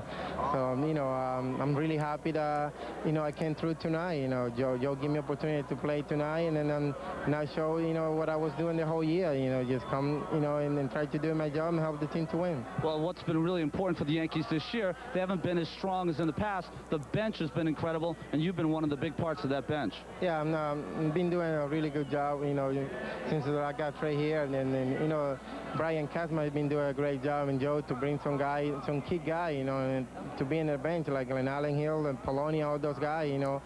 We just been ready every time to Joe give us opportunity to play. Great game, Jose. Good luck in game 2. Thank you. Ron Darling with Jose Vizcaino, and for all that was done there, and for all the Mets base running problems and the inability apparently to understand that when the ball is in fair territory you're supposed to keep running, or if the ball is still in play you're supposed to keep running till they tell you to stop, the key may have been a base on balls in the 9th inning. There's no question about that. You know, this probably would have been one of the greatest games that I ever saw if there weren't so many Met mistakes as far as base running concerned, and some of the things that happened in this game. But we all agree the key at bat to this game was the Paul O'Neill walk in the 9th inning. He battled Benitez, got the walk. If he doesn't get on base there, you're talking about 2 outs, nobody on in the 9th, game over. That allowed Polonia to come up and get a base hit. That allowed Vizcaino to come up and get a base hit. That kept the inning alive, and then O'Neill eventually scored the tying run of the game. And that's why Joe Torre stays loyal to his players. A guy like Paul O'Neill, he pinch hit for him the other day in the ALCS, and today he was not going to do that in any situation. Paul O'Neill was getting blown away by Benitez, a couple of fastballs right by him, but you know what? When he got to 2 strikes, he fouled off some 97, 98-mile-an-hour fastballs before he finally drew that walk. And you're absolutely right, Steve. That set up the whole ball game. It enabled Vizcaino to be in a situation to get that base hit, and then Knobloch the sac fly to tie it. All right, guys, the Yankees have now won a World Series record 13 consecutive games, and they will send Roger Clemens against the Mets starter Mike Hampton in game 2 tomorrow. We will continue with our coverage from New York as the fans stayed up late. No kids going home early on this night. They might even be late for school on Monday. For Kevin Kennedy and Steve Lyons, let's throw it back to the Fox Network Center. All right, thank you much, gentlemen. You know what? I'm just tired doing those highlights. You should be. It was a long road for you, but, you know, the Mets had their chances to win Game 1, and later in the show, our crew in New York will go over their blunders on the base paths. All this World Series hoopla brings us to the Yahoo Your Call question. We ask you, what do you think is the best storyline of the World Series? Is it Clemens versus Piazza, Torre versus Valentine? How about the Yankees three-peat? Or is it just New York, New York? Log on to FoxSports.com and vote. We'll have the final tally for you later on in the show. On to college football now, where the Pac-10 road to the Rose Bowl runs through Eugene, Oregon. Saturday night, the 7th-ranked Ducks putting their 18-game home winning streak on the line against number 21 Arizona. The Wildcats in search of their first-ever Rose Bowl bid, but first they've got to get their first-ever win at Autzen Stadium under Coach Dick Tomey. It's the battle of the conference co-leaders. First quarter, no score, Joey Harrington. Dropping back, he bumps into his halfback, but he still finds Marshawn Tucker for the 25-yard touchdown, and Oregon's up 7-zip. Late in the first, things get ugly. Look at the block at the bottom of the screen there. Oh, my goodness gracious. Take another look at this. Wesley Mallard knocks Michael Jolivet's helmet right off. Jolivet had to leave the game to get stitches. He did not return. Second quarter now, and Ortiz Jenkins goes deep.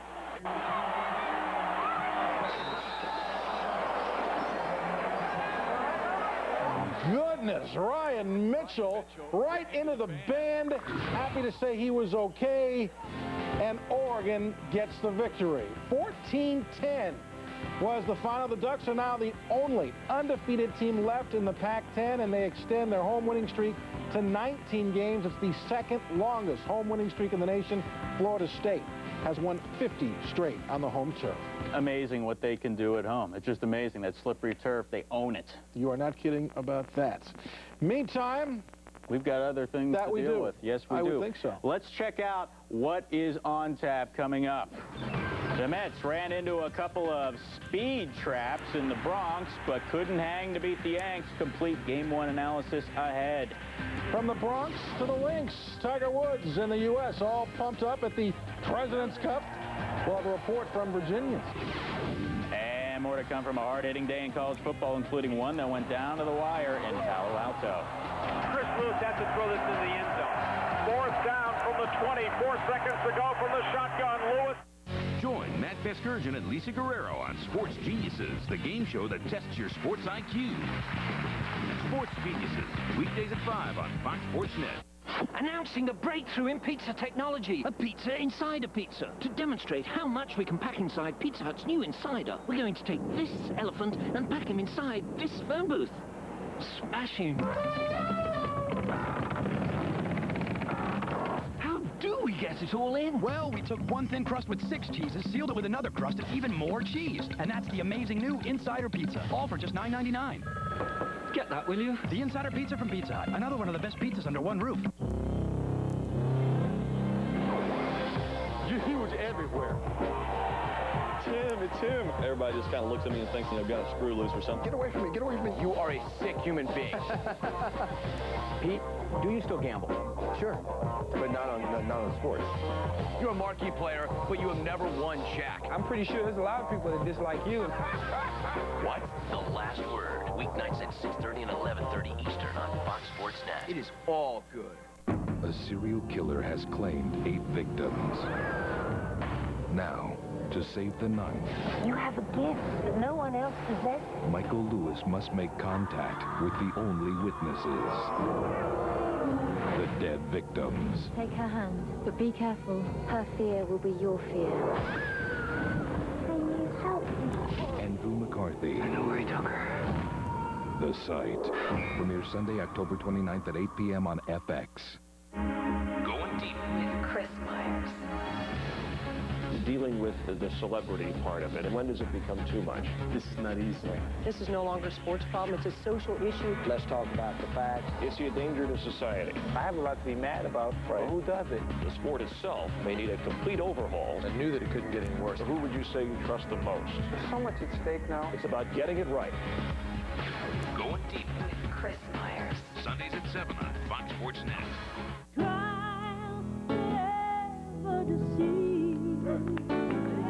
What my heart truly believes. It runs deep, deep as any ocean. I'll ride away, faith and devotion, like a faith and devotion,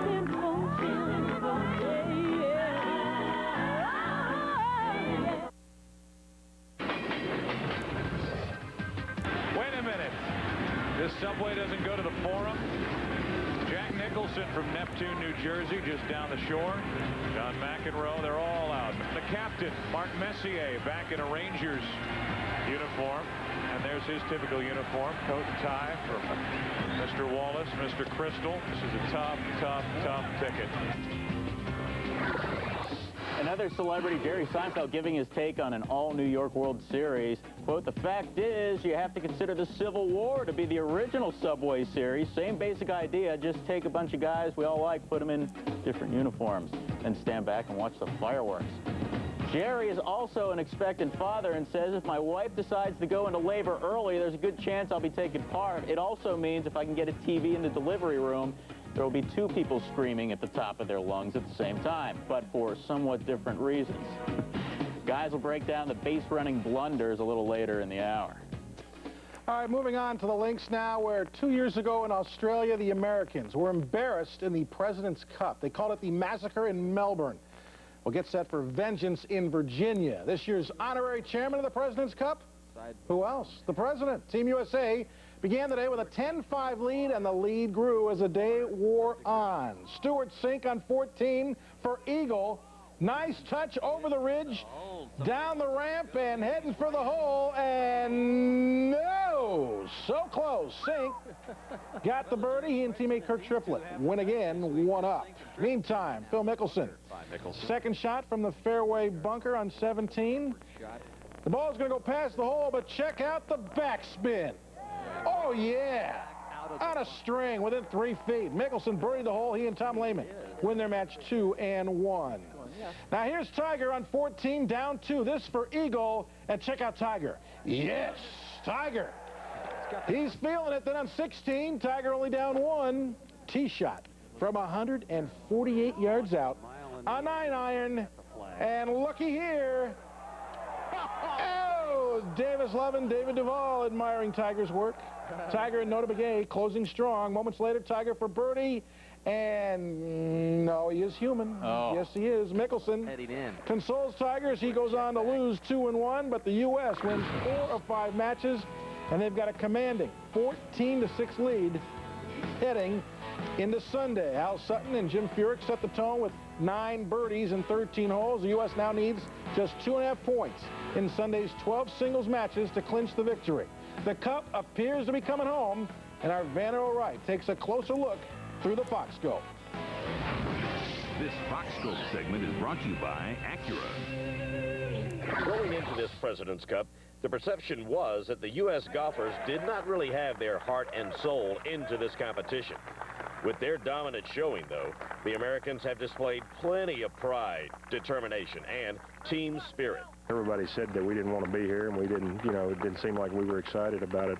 I think we've responded to what everybody thought. We hear that every time we show up somewhere, that we're not together, and you know, the only team events I've played that they said we were together was Freddie Couples and I playing in a 2-man event. So I don't know why that is, that they don't think the Americans, you know, they think we're spoiled or something. As for the internationals, they are left just shaking their heads at how one-sided this competition has been. We're smiling a little bit, I must admit. We didn't expect to come out here and get this type of treatment. You know, the guys were playing well, the guys were very upbeat, but you know, we can't keep our heads down too much. We've got to keep our heads up. It's a hard battle. You know, I don't think we can, unless we all really go out there and play the best golf we've ever done, I don't think we're going to make it. I mean, to be realistic, I think it's, you know, this afternoon was the important matches for us. It's not very cheerful at the moment.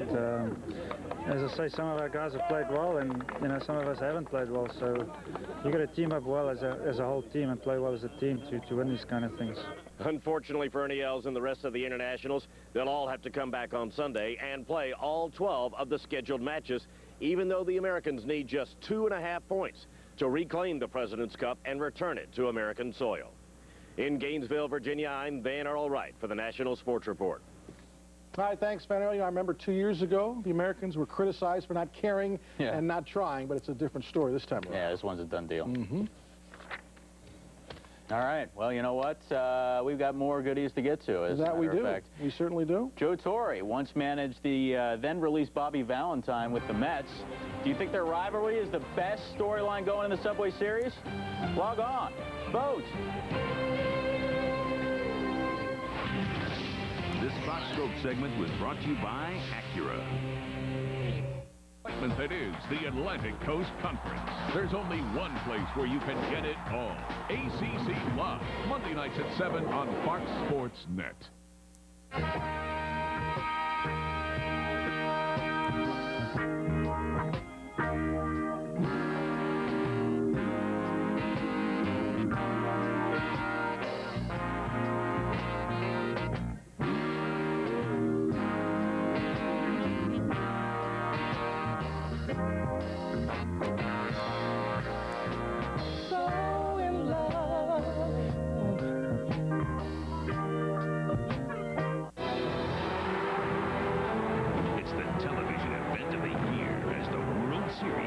Center stage. Jeter, Williams, Yates, Alfonso. A city rips apart at the seams as the nation looks on. Mets. Yankees. The World Series on Fox. Check local listings. Where will you be when history is made? Merhabalar. Yapılmakta olan ulusal dalgıçlık olimpiyatları için güzel şehrimiz Diyarbakır'a hoş geldiniz. Evet, yarışmacımız Yaşar yürüyor. Yaşar hazırlanıyor. Mükemmel bir atlayış. Atladı. Çok güzel bir atlayış. Herkes şaşkın. Atlayıştı. Evet, omuz ve baş sallama. Evet, ve Yaşar. Hello, I'm Ronnie Wallace, campaign chairman of United Way 2000. Over the next several weeks, volunteers from United Way will be asking you for your contributions. The 18 agencies that we serve that meet the needs of 3 out of 4 individuals in our community will benefit from your contribution. As you ask for those contributions, will you give from your heart? Will you help meet the needs of our community? The power of community. 7 hills, 3 rivers, 1 way. United. If you'd like the sign in your door to read Gone Fishing, it's time you call Alabama Angling. We offer half and full day trips on Lake Weiss with a qualified guide who will show you how to increase your catch. Whether you're practicing for a tournament, treating a friend, or closing a business deal, Alabama Angling will show you a good time. Each trip is limited to 2 persons on board a 21-foot Stratus with fishing tackle available. Call today to book your day of adventure. Alabama Angling, 678-721-2305. Test your Sports IQ nightly. Sports Geniuses, weekdays at 5 on Fox Sports Net. Let's take a trip around the Big 12. Number 1, Nebraska facing Baylor. First quarter. Huskers up 7-zip down Alexander. Taking the pitch, going 16 yards for the score, and oh, the Huskers rolled 59-0. How about 10th-ranked Kansas State and Texas Tech late second quarter? Wildcats up 7-2, and Jonathan Beasley hooks up with Quincy Morgan. K-State rolls to a 28-23 victory. Here's a special treat for you. 2 your call questions for the price of 1 in one show. It's our college football version, and it's become a Saturday tradition around here. We call it our Heisman Island. We're looking for the sole survivor. We ask you, who should not win the Heisman? Drew Brees, Eric Crouch, how about Woody Dantzler? Then there's always Josh Heupel. This is his first appearance on the island, I might add. Danny Tomlinson, Michael Vick. Remember, the question is, who should not win the Heisman? Log on to foxsports.com. In fact, you can vote all week long. Jose Vizcaíno's RBI single in the 12th ended the longest World Series game ever, but it was far from the prettiest. Speaking of unpretty things at Yankee Stadium, let's send it back to Keith Olbermann, Steve Lyons, and Kevin Kennedy.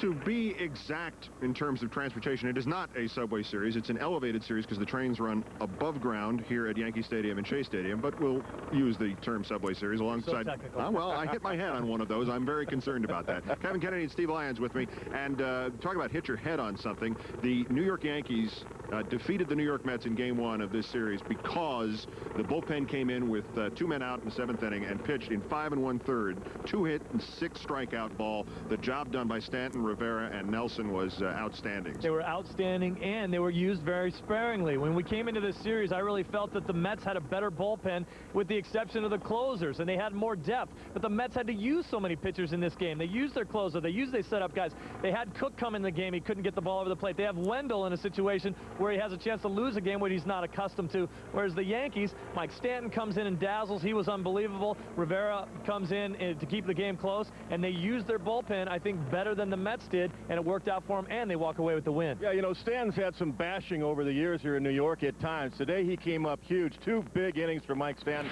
He had his fastball in the 90s again, good breaking ball. But one thing that impressed me with Mike Stanton, and he pitched for me in 95, he's got a better off-speed pitch to neutralize those right-handed batters.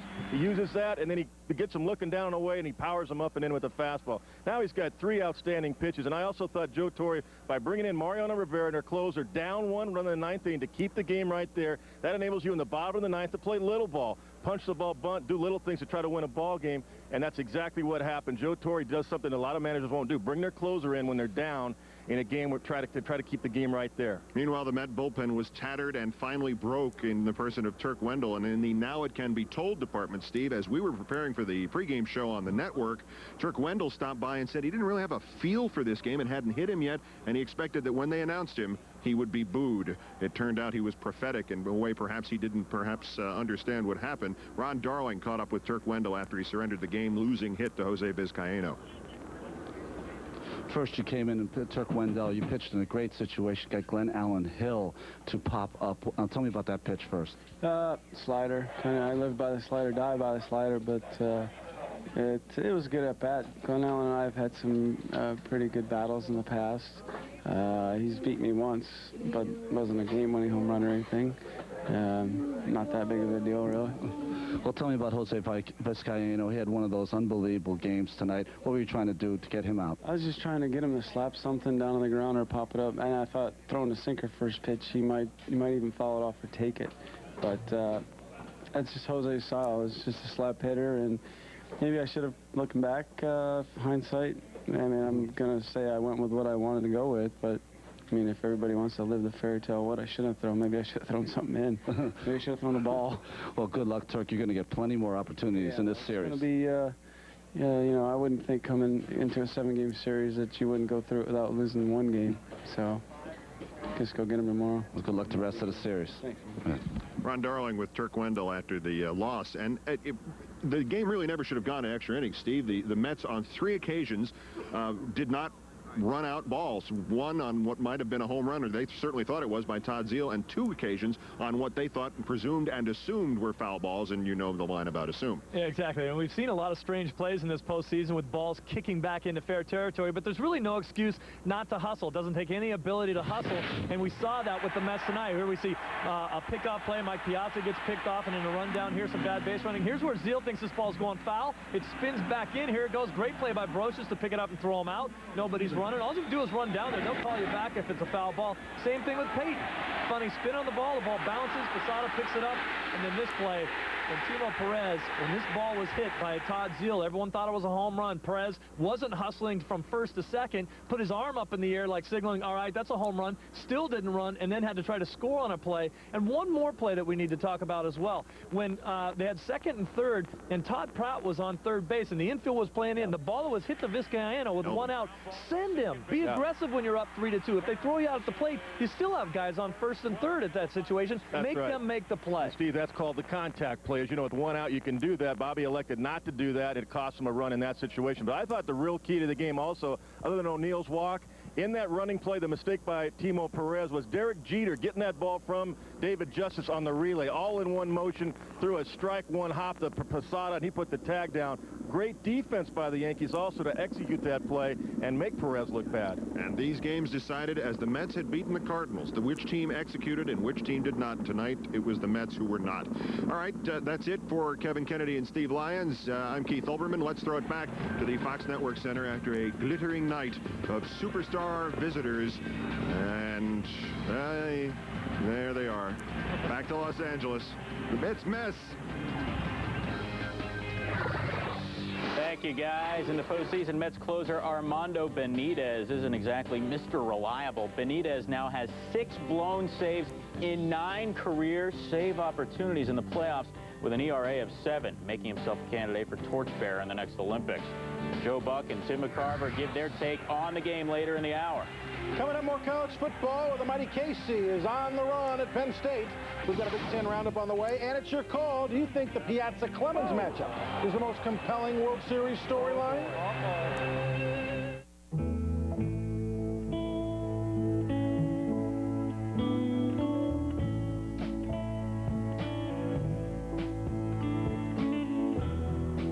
Reach the destinations most important to you. With over 50% more legroom, with more personal space in our new world business class. We asked the tough fans of the St. Paul Saints to test the Norelco Quadra Action Razor for 21 days. Electric sting! But when they tried it, they started to like this advanced Norelco, with slots to cut the long hairs and holes that get the short stubble. They got a quick, close shave without the nicks and cuts of a blade. By the end, these fans had fans of their own. The Quadra Action Razor. Try it for 21 days. It's guaranteed or your money back. Norelco. Put it to the test.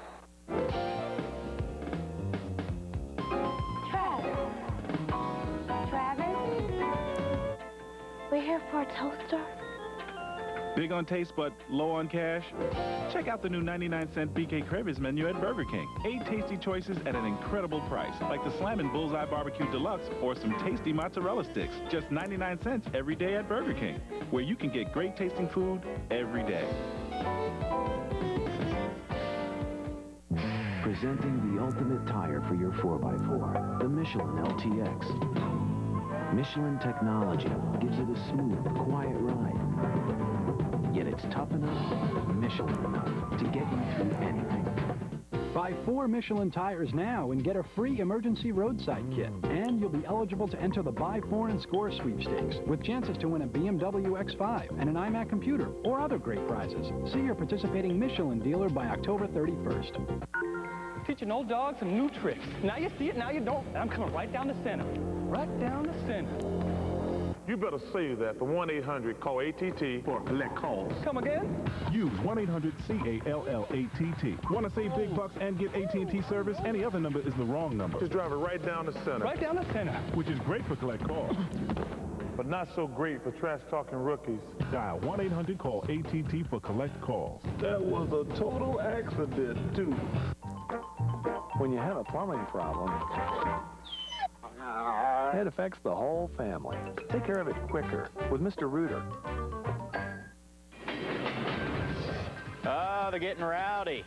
They heckle athletes in New York, you know. When they get tired of that, they heckle each other. Hey, Mets fan, you on the phone. How do you spell Mets? My entire team sucks. You like that, right?